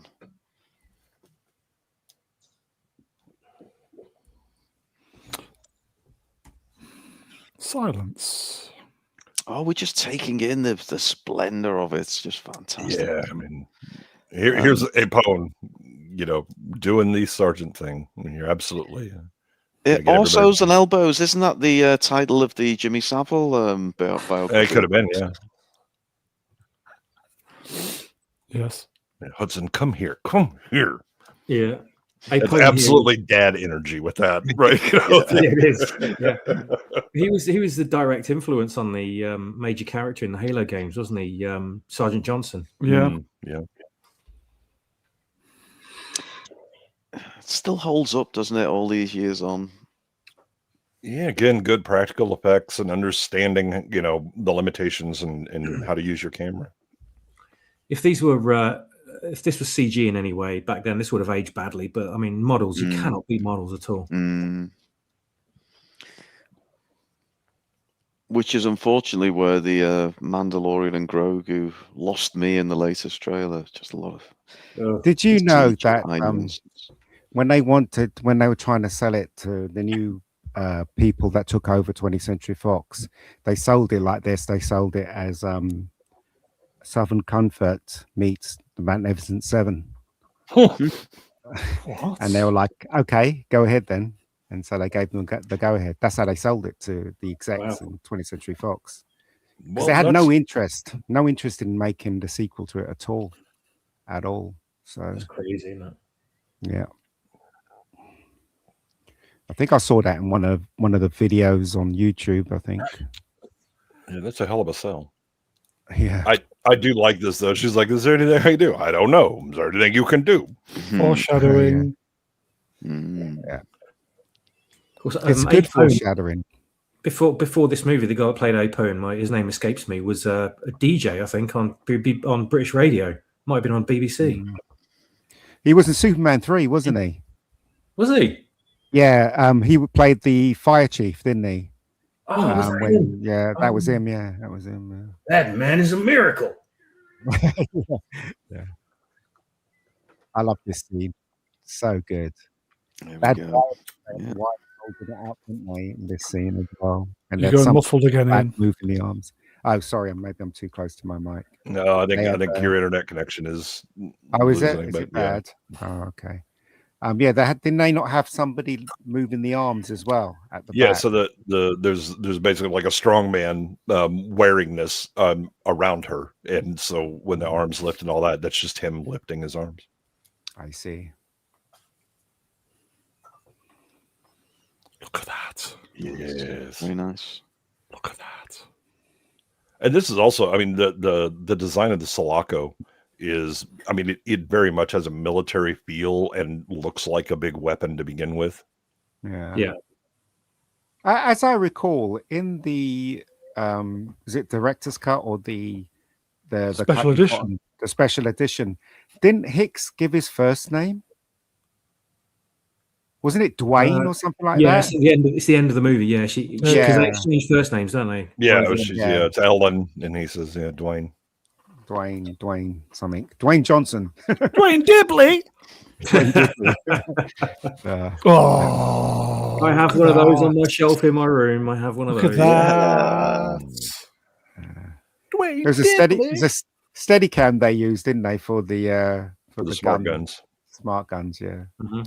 Yeah, and this is a combination of a Thompson and what was it, like an 870 pump shotgun. Do you like that, Swaffers? Oh. Do you like It's very clever. Do you like it, sir? The dress setting was very clever because they did the same thing on Red Dwarf. They would create it in such a way that they can take it apart and then make it another set. So I'm assuming some of this is from the dining hall scene. Background, yeah. So it's very clever. I mean, only James Cameron would know that. Well, you just go down to the hardware store and like, I'd like some corrugated tin. You know. Yeah. He goes steady cam gun. Yeah.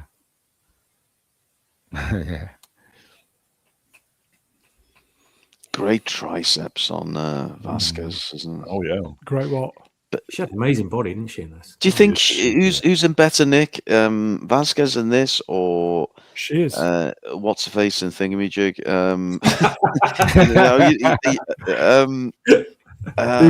Terminator 2. The Tom Cruise film where he keeps repeating things. Emily Blunt, yeah. She was pretty fucking hot in that film. She got pretty jacked for that, didn't she? Yeah, but Vasquez has the chesticles, so yeah, and the jawline. Oh, that's close to being a Nazi salute, but yes. What's a thumbs up? It's almost as bad as an okay, which I was reliably informed a few years back was white power.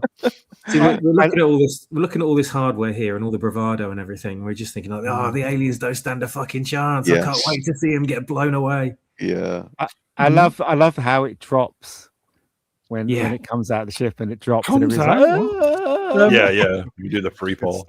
Yeah, in the cinema watching this for the first time, probably my 17-year-old self was just lapping all this up, loving every moment of it. Yeah. Because it genuinely looks like it could exist back then, in 1986. It genuinely looks like real world hardware. So the authenticity is off the charts for this movie, because you're looking at it and thinking it's almost like an alternate universe where you think it's like a helicopter mixed with a jet and the power loader and everything. And your mind blows because you think, whoa, the possibilities. Yeah, it's proper world building. I mean, these things are not supposed to have poo-poo, frilly stuff hanging off the side of it or greebles or whatever. Everything should be functional, and it's military. So we already know from the design of tanks and helicopters and jets and all that what that general aesthetic should be. They just kind of take it and update it a bit. Chat saying legit. It is legit. This looks fantastic. That was built around another vehicle, wasn't it? It was an airport tug. That was it. Yeah. Do you think the Batman Rumbler took inspiration from this? Don't know. Similar kind of vibe to it. Isn't it? Yeah. It's got a similar bounce to it as well when it you see it later on. When I look at this film, and obviously because I'm a filmmaker as well, I actually do feel sorry for James Cameron. James Cameron must have worked 24/7 on this film just to try and get, because you know how much stuff especially when one of the stars leave and you have to replace them, then you have to reshoot that stuff, and then you got the crew on your ass, and then you got the he's obviously in charge of the models and stuff like that. The whole thing must have drove him crazy. Well, I mean, I think there's two things. Is one, but that's kind of demonstrating that you're passionate about making a movie, and he's hungry at this time, and so he's trying to be successful. The other thing is the reason he was getting pushback from crew is because he was an asshole. He didn't actually study like what were the union rules for the where he was shooting, and then suddenly looked shocked and amazed that they were taking tea breaks because that was part of their contract, and he's throwing tantrums. And I was like, that's on you. And if it's going to blow your film budget, it's because you didn't actually do the homework to familiarize yourself with what the restrictions were with where you were shooting. I mean, if you're used to doing things in the States on a lower budget where you get away with all kinds of stuff, this is a step up. and either you didn't have somebody who was advising you well, or Well, he you didn't do the didn't. research. Once He them didn't, bloody did he? unions get involved, they'll be out on strike He before didn't. you bloody know it. Nobody told him though. That was the thing. Nobody told him how it worked because I think is this the first time he was working in the UK? Yeah. I Bloody think it trade was. Yeah. unions. And plus, Yeah. they were all very loyal to Ridley Scott, weren't they? Most Mhm. because most of them worked on the first one, I think. So yeah. And also, he invited them to a screening of Terminator. None of them turned up. He actually laid on a screening for them, and none of them turned up. So he must have got really pissed off on that as Yeah, well. again, but that's as we've seen kind of continually through Cameron's career, he's got an ego. Okay, but guess what? So do other people. And when you need them, you are the one that needs to make the movie, and you committed to all that. You need to slow your roll. Cameron didn't. It was really Sigourney Weaver that saved the movie. But saying all that, he's a powerhouse now. You can't argue with him anymore because he has all the power, doesn't he? Maybe a little less after the latest Avatar movie.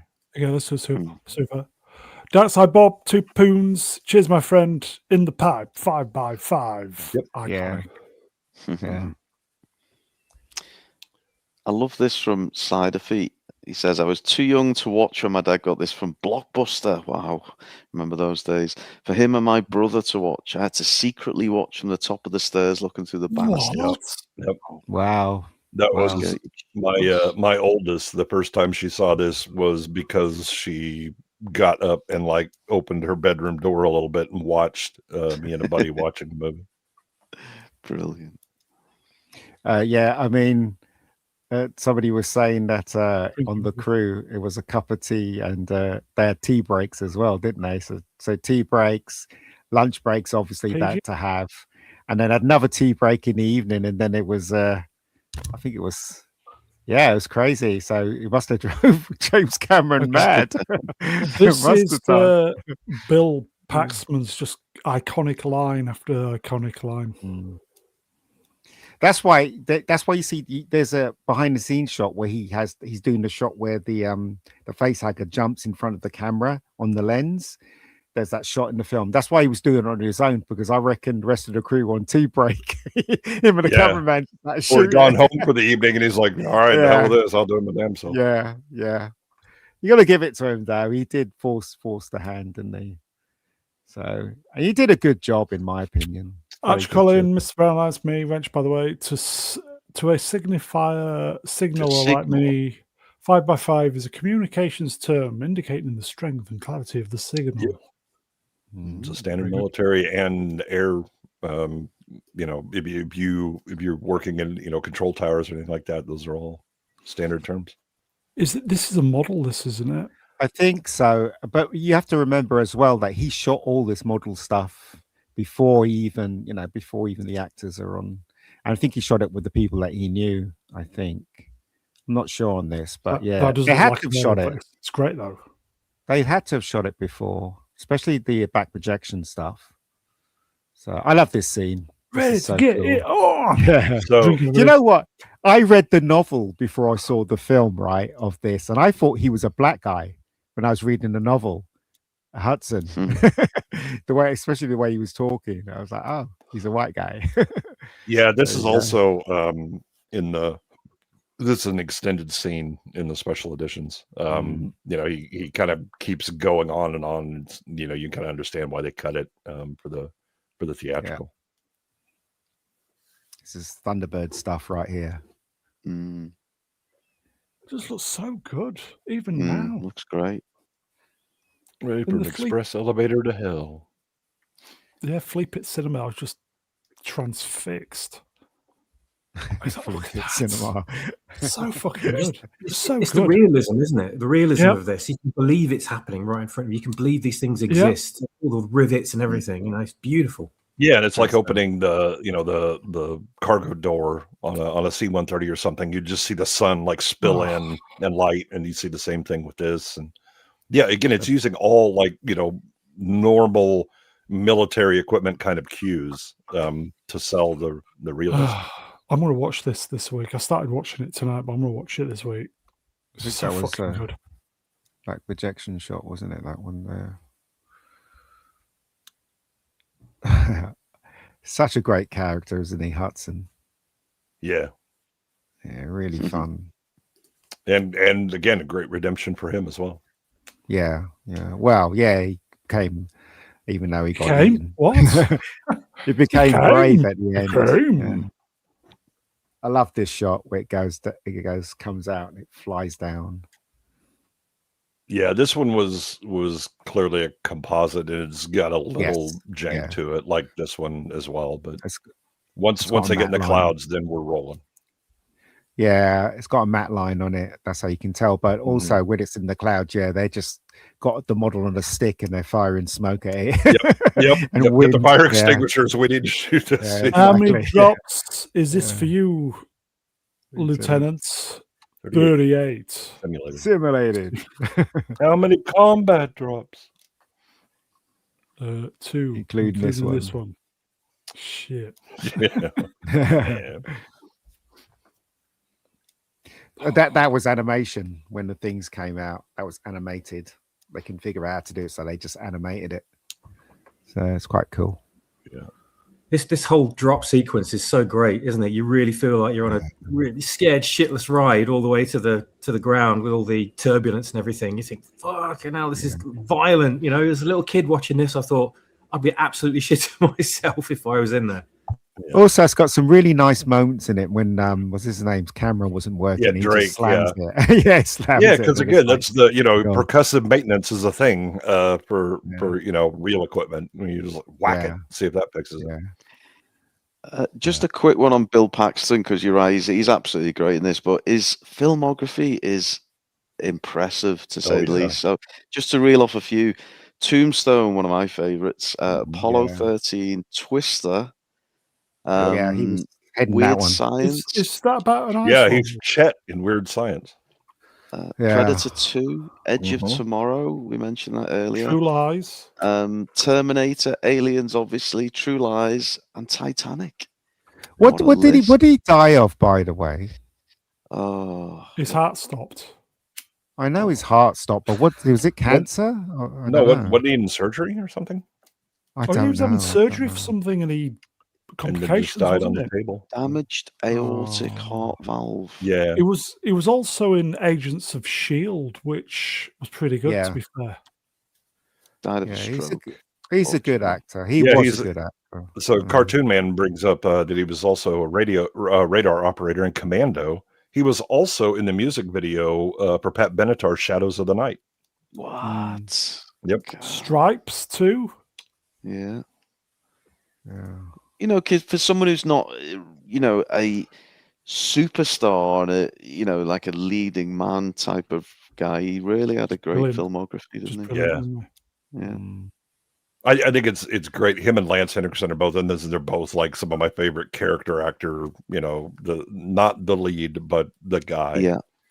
Would you call him like a B-lister? The term A-listers thrown around. No, he started off as a B-lister, and then he just gradually worked his way up there, because he was the headliner of Twister, wasn't he? He was the main star in Twister. Yeah. So true. you know what I mean? So, Well, I mean, the Twister was the main headliner of that movie. The effects. Yeah.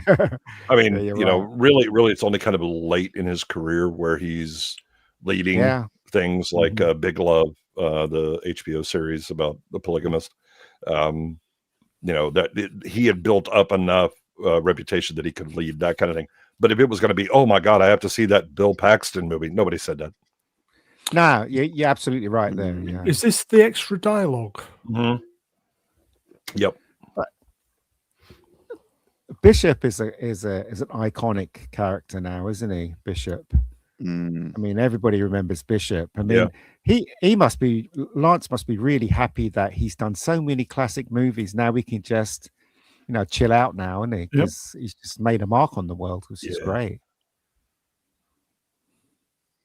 That's the animation sequence. Right. I like this footballing comparison from Ruddy. He's like James Milner, solid anywhere you put him. Yeah. He's a good utility player. Yeah. The drop ship was kit bashed from it was That's why it looks so real. Yeah, it's like Looks what was it, an familiar. F-15 for the intakes? Mm. And also the is it the Huey helicopter Mm-hmm. Yep. for the cockpit?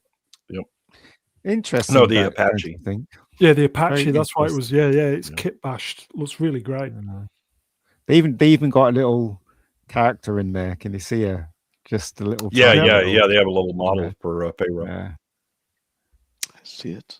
Oh, it's just so fucking good. Oh, actually, now that I look at that, it's a Cobra gunship, which is a modified Mm. Huey chassis, Vietnam era. Such it's so easy how they did this shot, also with the camera and stuff like that. You know, with the window in front of it. Yeah. A model window, but What- it's just so effective. It really is. While also telling us what the machinery is there Exactly. for later. Also Yeah. stealing some of Ridley's things, where it's shoot it on a television screen Yes. to help hide some of the sins of the Oh, yeah, models and all that. Yeah, very good. It's funny because in Alien, they never had a remote control camera. They had to do it Space 1999 style.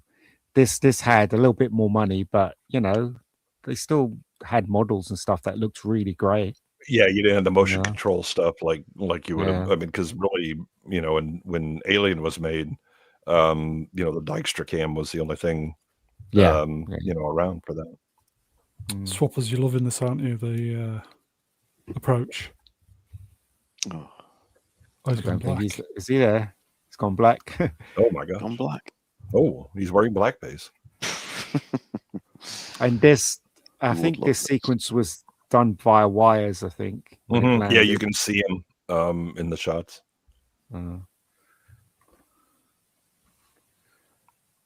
Incredible. Damn That's a clear. model as well. Yeah, that's a model where it comes out.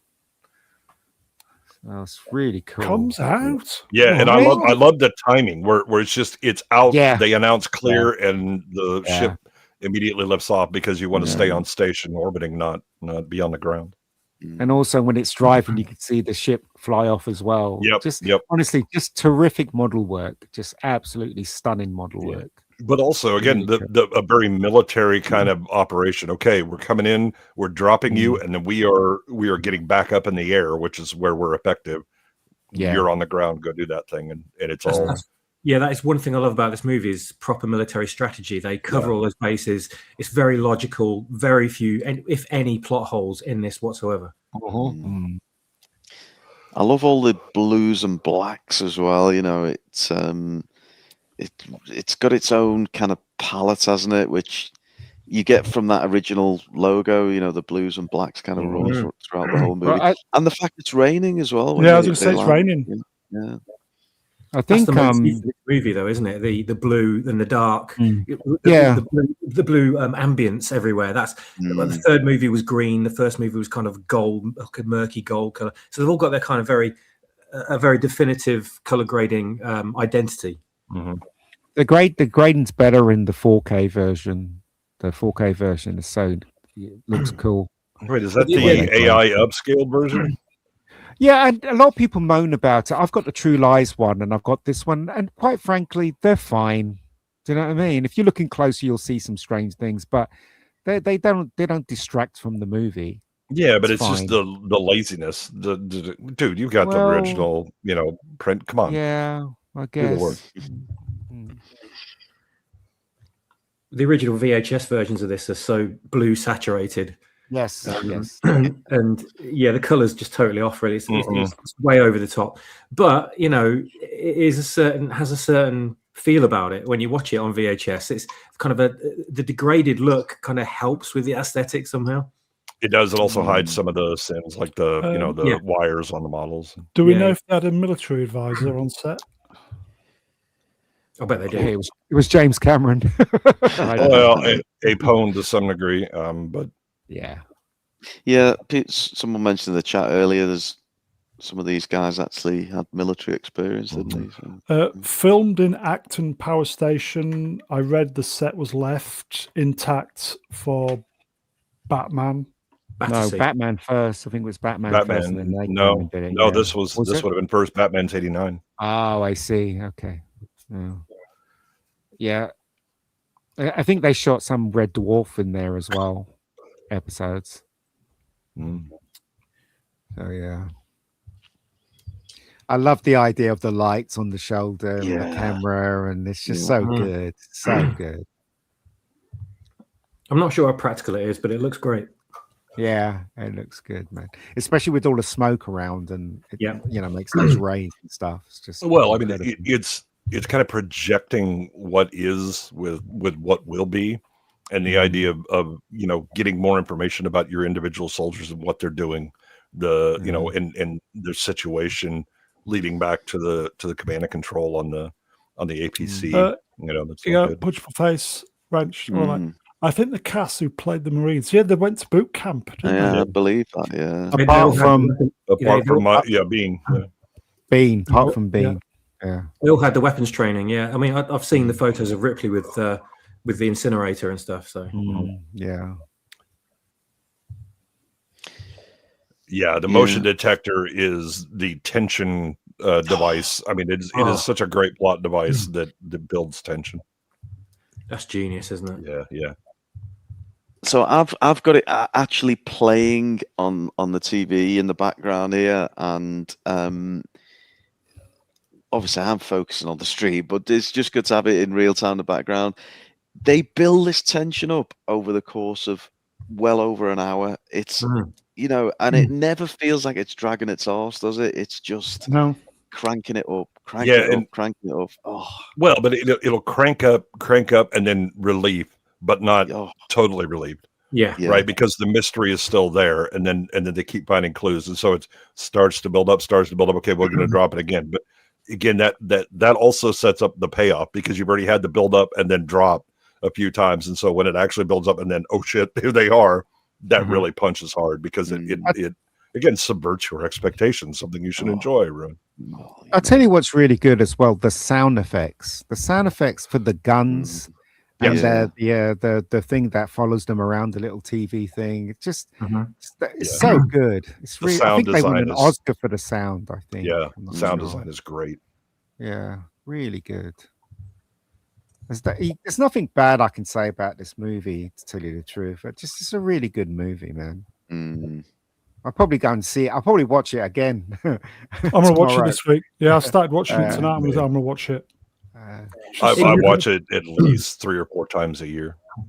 It's like Empire Strikes Back. It's one of those movies that you just never get tired of watching. You always get something enjoying. You always get the excitement again from it. A lot of films you can watch again and you're just bored, but these never lose their luster, do they, at all? Yeah. This one and Predator, another one that I could just watch. It's okay, sure. I've seen it 10 times this year. That's fine. I'll watch it 11. Yeah. Side of East says it's on ITV4 all the time for all the Brits. So, yeah. And again, the we're going to shoot it, first through a CRT, and you're kind of looking at it like, what is that? And then he switches to film. Yeah, right. And that's such a great thing where you're kind of seeing the disconnect between what Gorman is seeing and he's trying to figure it out versus the actual experience of the people on the ground. And it's accompanied by the subtle aspects of the score as well at the same time. Just the horn swells, right? And the little gentle sort of knocks and percussive taps that accompany this. So. Yeah, because in today, right? If it'd probably be shot digital, and then when doing these scenes, they'll just go into post and they'll make it look like it's coming from a TV. But in those days, they literally had to put a TV in front, make sure that the flick rate was fine on the camera and shoot the actual monitor in those days. So it's crazy. Well, I think another thing is when you look at these movies and you realize how intentional the lighting is, how everything is set up, that we know the look we want to have versus now where you just shoot everything flat and then we'll fix it in post, except you never do. We had real DOPs in those days, and today DOPs, they shoot everything flat and they light it flat and then everything's fixed in post. That's why I don't understand how people could today who made films digitally could win Oscars for DOP, and because it's all done in post now, and do you really give him credit, or do you give the guys doing visual effects credit? I Yeah, don't did know. you just send some notes down to the Yeah, CG guys? Then Yeah, crazy. That's one thing about this movie. That comment that you put up. One thing when I was 14 was I was like, oh no, they're taking the hamster with them as well. They're not leaving that behind, are they? Yeah. Well, obviously, Richard Gere wasn't around. Just as well. that was in the Predator series.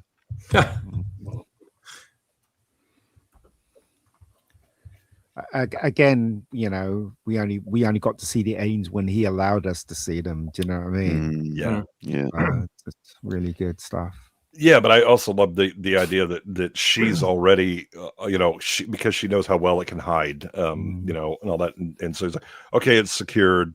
Let's go. She's like, it's not secured. No, the area is secured, and all that. So they're discounting her, and so that dissonance, of energy is building tension as well. Yeah. Yeah, I mean, CGI is killer today. All tension gone. I don't know. There are some really good films with really good CGI. You know what they can achieve with CGI is pretty amazing. I'm not really against CGI though. You know, No, go ahead. The problem is with CGI at the moment is it's got worse over the last few years. You know what? I don't think it's gotten worse. I think our brains are so used to it. We know it's CGI. There's something about it that you go, yeah. I think it's gotten slightly better, but I you disagree with that. tell. So that it's true for like the top end CG is definitely gotten better and things like that. The problem is that CG has infiltrated everything because it enables lazy filmmakers and producers to do, okay, but just shoot whatever. We'll have a CGI fight. But we don't have a script. No, but it's fine. We're already doing that. Or here's some studio notes, change it up, and it ends up looking like shit. The Flash had notoriously bad CG, and the filmmakers going, oh, it was meant to be bad. It's like, fuck off. No, it wasn't. No, but it was because you changed the script and figured you'd fix it in post, and you gave unreasonable demands to the CG people, so you got what you got. That was the reason why, was because they didn't give them enough time to do it properly. Right. That's the problem with CG, is that it has enabled incompetence and a lot of magical thinking versus, look, if you were doing it now, it's either in the camera or it isn't. It's incompetence from the producers, because the producers didn't allow the visual effects people enough time. I'm pretty sure the visual effects people are saying we need this amount of time, and they're going, no, you've only got this amount of time. So it's not really their fault, really. It's just they did the best they can within the time that they've got. Right. It's not the technology itself. It's the technology has enabled behaviors that are antithetical to good filmmaking. Yeah, from producers, because I know a lot of visual effects people that are out of a job now, and also even when CGI was on the top, when everybody was using it, a lot of them just couldn't take it because they were working 24/7. It was the amount of time they had to do things. It's crazy, and then they get blamed to say, you've done some really bad CGI effects, but it wasn't. It was because they didn't have enough time to do it. They can only give them time, only give them what they can within the time. Yeah, but that's always the case. I mean, it's not like they bring the CG people onto the red carpet to discuss how the film went or whatever. It's always the director, the producer, or the stars. So you're always going to get their viewpoint. So many times you see. I mean, I have seen actually incompetent directors, talk about, oh, we had problems on the set. And I was like, dude, the only problem was you. Yeah. I haven't seen any numbers yet, swappers. Did we see a number in the door? We're getting there. Will we? We get there. Yeah. I think we saw a number on the actual drop ship itself. I think that's we didn't see numbers in the door. You see it on the bay. Oh, there you go. It's an S. That's an S. That's an S. Yeah. Southlock. Is that World of Sport, Ian? It could be World of Sport. Nearly. 1 hour 15 is the timestamp for when it all kicks off finally, and we get some alien action. So that's how long they tease this thing out. It's amazing, isn't it? Again, smart. Yeah. There's no way anyone would have the balls to do that these days, is there? Okay, so they welded off this wing at both ends, welded the doors and blocked off the stairs with heavy equipment. Last stand stuff. Yeah.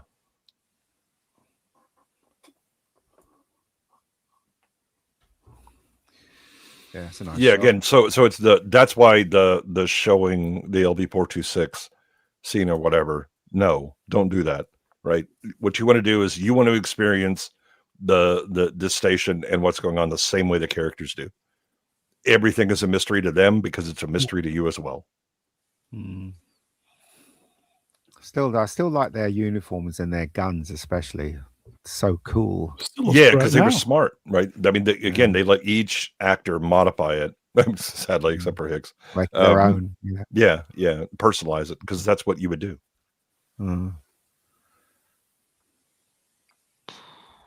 I wonder how long they had the other guy before they hired the guy to play Hicks. I James, wonder how was long. it James Was it Remar? 3 weeks or was it a month? I can't remember. I know he weeks, went through the yeah. basic trainings Yeah. with the rest of the actors and all that, but I don't think they had done much filming.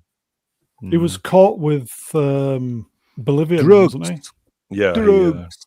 Peruvian marching powder.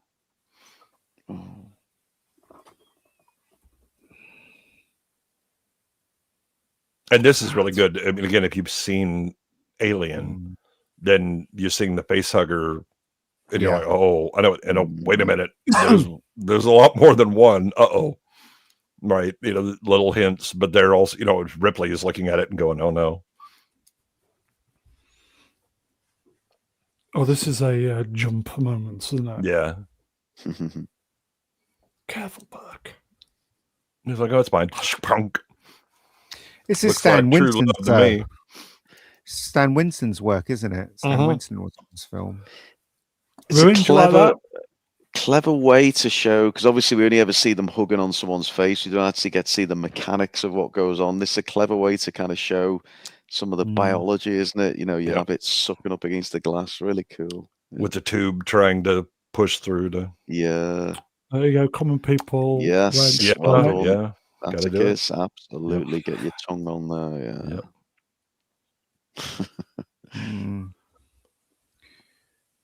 Really scary stuff, isn't it? Yeah. Ruin, does Scary that remind you of Kathy at all? Well, That's yeah. savage, I mean, isn't it? she decided to shave the old bush one Christmas. Yeah, yeah. There you go. Oh, sorry, chat moved up. Here you go. Pat Butcher's cry. Dear, oh dear. Pat, here, Pat. Did anybody know what the budget on this film was? Yeah, was it 18, wasn't it? 18 million? 18? Wow. Crazy. Tell you a minute. It was $18.5 million. Yep. Well, you can see every penny on screen. Oh yeah. You know? Oh, they made this budget stretch, yeah, for sure.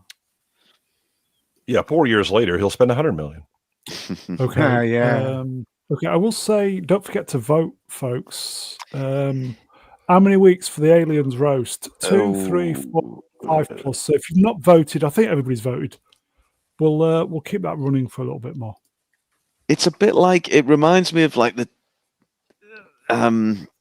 Star Wars with Lucas, where obviously he's working within a budget. He didn't have the technology available. He had to get creative. And that, in doing so, created the magic. And it almost similar here, isn't it? You know, he's really gone to town with the model work and some of the ideas. Brilliant. Yeah, it's almost like constraints breed creativity.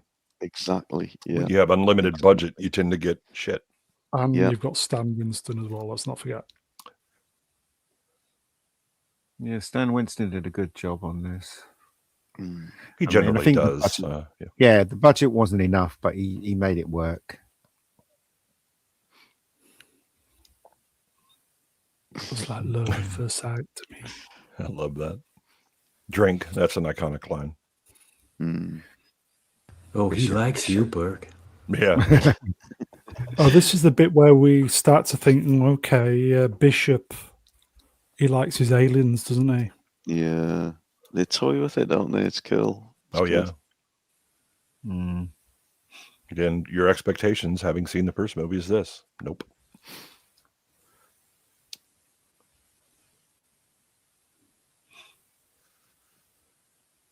It makes me wonder. Remember what the last one? The one was it Prometheus? No, Alien. No, Romulus. Romulus. Why they had Bishop? They could have had Ash. They could have had Ash. Bishop instead, couldn't they? They could have had anybody, and they should have. Yeah. Okay, Was Romulus any good? No. Really bad, was it? Vex Shit. loved it. Not worth it. And Not then worth a hated go, it. no. Yeah, Bex then thought about it for a bit and went, "Oh, my bad." Same thing with me as well. Same thing. So desperate for an alien film. When you watch it, you think, "Oh yeah, it was okay," and then when you look back at it, it was a load of bollocks. No, first time I knew it was shit. Okay, so we've got the bleepers going, the trackers. Yeah. Yep. Yeah.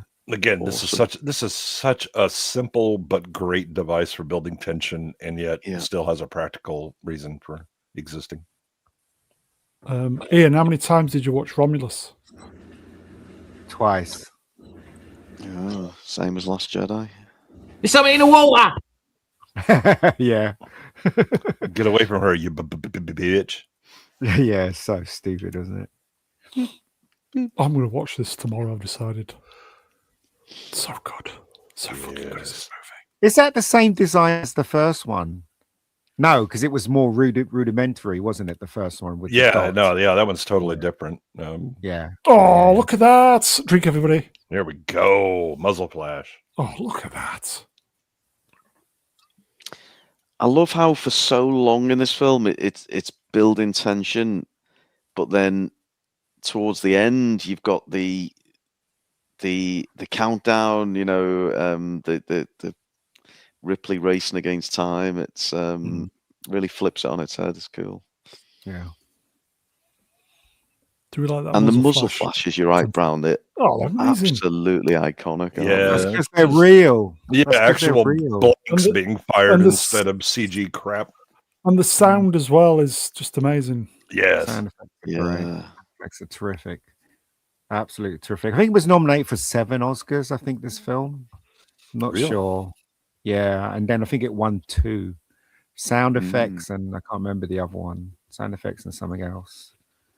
But I remember seeing they had it in the news, the 10 o'clock news, because I think they had a royal screening for it in Leicester Square, and they showed a clip from it, the bit where they were trying to get back into the car thing. So that's when I got really excited. I'm like, got to see this film. Looks cool. I think it won some BAFTAs as well for some of the effects as well. Not sure. Should we do a super chat? Yeah. Wolf Spain, $5. Thank you, my friend. My friend tried to gaslight me into saying Romulus was at least good. I said mid at best, but I knew it was shit. I hope you ended that friendship. Oh. I think I watched about 10, 15 minutes. I just thought, no. Yeah, I mean, the people talk about, oh well, Cheers, you know, man. kind of gets, you know, that the final third is the problem. I was like, no, it starts being shit from the beginning. The world building is broken and it just continues. Oh well.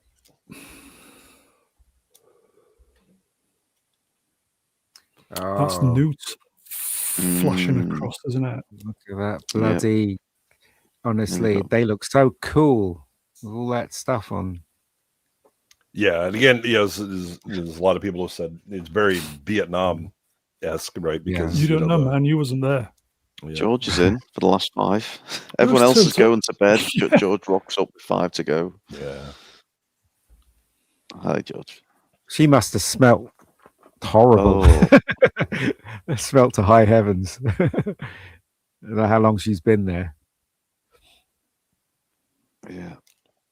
Pretty good makeup effects on her, though. I mean, she really does look like she's been shacked up for a long time, living in her own filth. Yeah. She'd never acted before in her entire life. You're This is the kidding first thing me. she did. Yeah. Yeah. Wow. One and Been only on role. adverts or nothing. Yeah, nothing. Oh, So she absolutely nails it. Yeah. Yep. She's on the Twit Twats, isn't she? Correction from Georgius. Normal people don't go around sniffing children. Oh, no, but God. you could be able to smell her. Lovely, though. lovely, She's been lovely. out there. She's been out there, and she's like that. Afraid. Oh, rolling around the trash. I don't know why you would think you would smell. Oh, lovely, lovely, lovely. I've got Carrie Hen as a friend on Instagram. Actually, I'll let her know that we're streaming about her movie. Oh yeah. Yeah, ask if See, she put them on. would fancy popping in, maybe. Mm. Tell her Ryan Johnson's on the stream as well. Yeah. Get it on.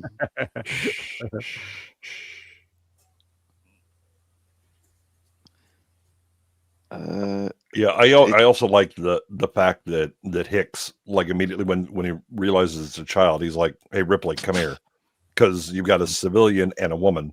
That's going to be, more calming to a kid than a guy, carrying weapons and in military garb. Oh. Today, that would be very sexist, wouldn't it? Yeah. Well, too bad. Children are awfully sexist if you actually pay attention to them. You got another super Wolfsbane, $2. Thank you, my friend. She's a sci-fi normie, so I gave her some leeway. Okay, what he actually means is he's hoping to get laid, and he was willing to tolerate shit, Don't do it, opinions. mate. Don't do Yeah, it. but don't do it. No, don't. I like this unpunchable face. Channel 4 stuck a bunch of young kids in a house and they all look like newt after a day on the road. You can imagine it, couldn't you? Food all over the floor. Yeah. My mom would look at this and be like 2 weeks. It's more like 2 minutes with my son when he was running around at that age. Oh. That's it, Roo. Yeah, that's where we're going to leave it. There you go. Do you want to see us out? Yeah, well, look, what a film. I don't know where we are, Brownie, but I'm guessing about Prince Charles.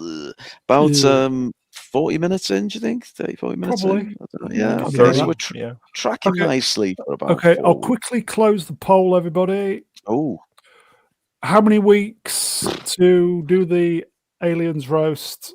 115 people voted, which is very, very impressive, everybody.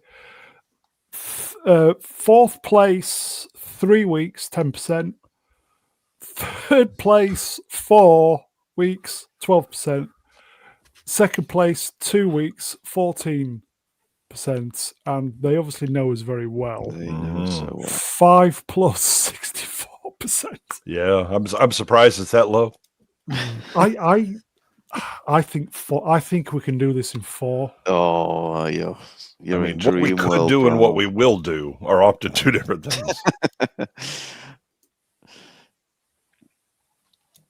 Yeah, I think we're all in the mood for watching this again. I've literally been Do you on in want the the special background. edition, by the way? Hmm? Do you want the special edition? I've got it weirdly. I've got don't tell anyone in the authorities, but I've got one of these fantastic Fire Sticks with all the movies on there, and it seems to have the special edition. So Oh, watch it. It's just worth it for the sentry bots. Yeah, the Sentry. That's the scene that I would add back. all right, Yeah. I'll get on it. Yeah. Wow. Wow. There you go. Punchable face. Treats. Wrench says, "Don't rush it." Yes, sir. Yeah. As if you were ever in any danger of that happening. Okay. Remember when we used to do a film in one stream? Feels like years ago. I was younger. We're still trying to finish Star Trek 6. I'm going to delete that. I'm going to start again with that one. It's been sat there in limbo for forever. 2 years. From Getty, can you go back to the poster for credits? Some channel lore. That is it, folks. Chat, you are wonderful. super chats tonight. You are knocking it out the park. So I really do appreciate that, folks. Oh, yeah. So chat, you are wonderful. Don't forget, please press the thumbs up. See if we can get some good traction on the algorithm. Most definitely leave a comment afterwards. I'll try and reply to a few of them as well. So chat, you are the best. You know that. We'll see you next time. I will get the guests up. Bear with me. Echo. Emperor Goodwin. Cheers, Jay. Oh yeah, I mean, God, I love this movie. We could spend 8 weeks on this, and I wouldn't be at all dissatisfied with that. I feel 4, but anyway. Maggie, cheers in. Yeah, no worries. Swappers, cheers, my friend. Cheers, Brown. I never wanted this film to finish back in the 80s, so I'm happy for it to go forever, as far as I'm concerned. So, yeah, looking forward to next week. Cheers, buddy. Mr. Balance, thank you, Mr. Balance. And the man baby himself, Ruin the man baby. Cheers, Oh, Ruin. it's so good to talk about a film I've seen for a change. But yeah, I'll just leave you with this, Brown, in honor of Sigourney Weaver's lovely curly locks. When I need you, I just close my eyes and I'm with you. And all that I want is to give you. It's only a heartbeat away. Bit of Leo Sayer there. Just remember that when you're dreaming of banging Sigourney Weaver from behind. Sigourney Weaver. Sigourney Weaver. Sigourney Weaver. Yes, that's the porn parody. Yeah, enjoy She that does. one. She does have a very Leo Sayer-esque perm, though, doesn't she? She does, doesn't she? Okay. I think with homework, folks, is I think we need to watch the special edition this week, everybody. Oh yeah. Yeah. I'll That's the gladly do homework. that homework. Okay. Yes. So homework, everybody. I'm going to do it tomorrow. Aliens special edition. That is it, folks. We will see you at the weekend. Take care, everybody. Cheerio.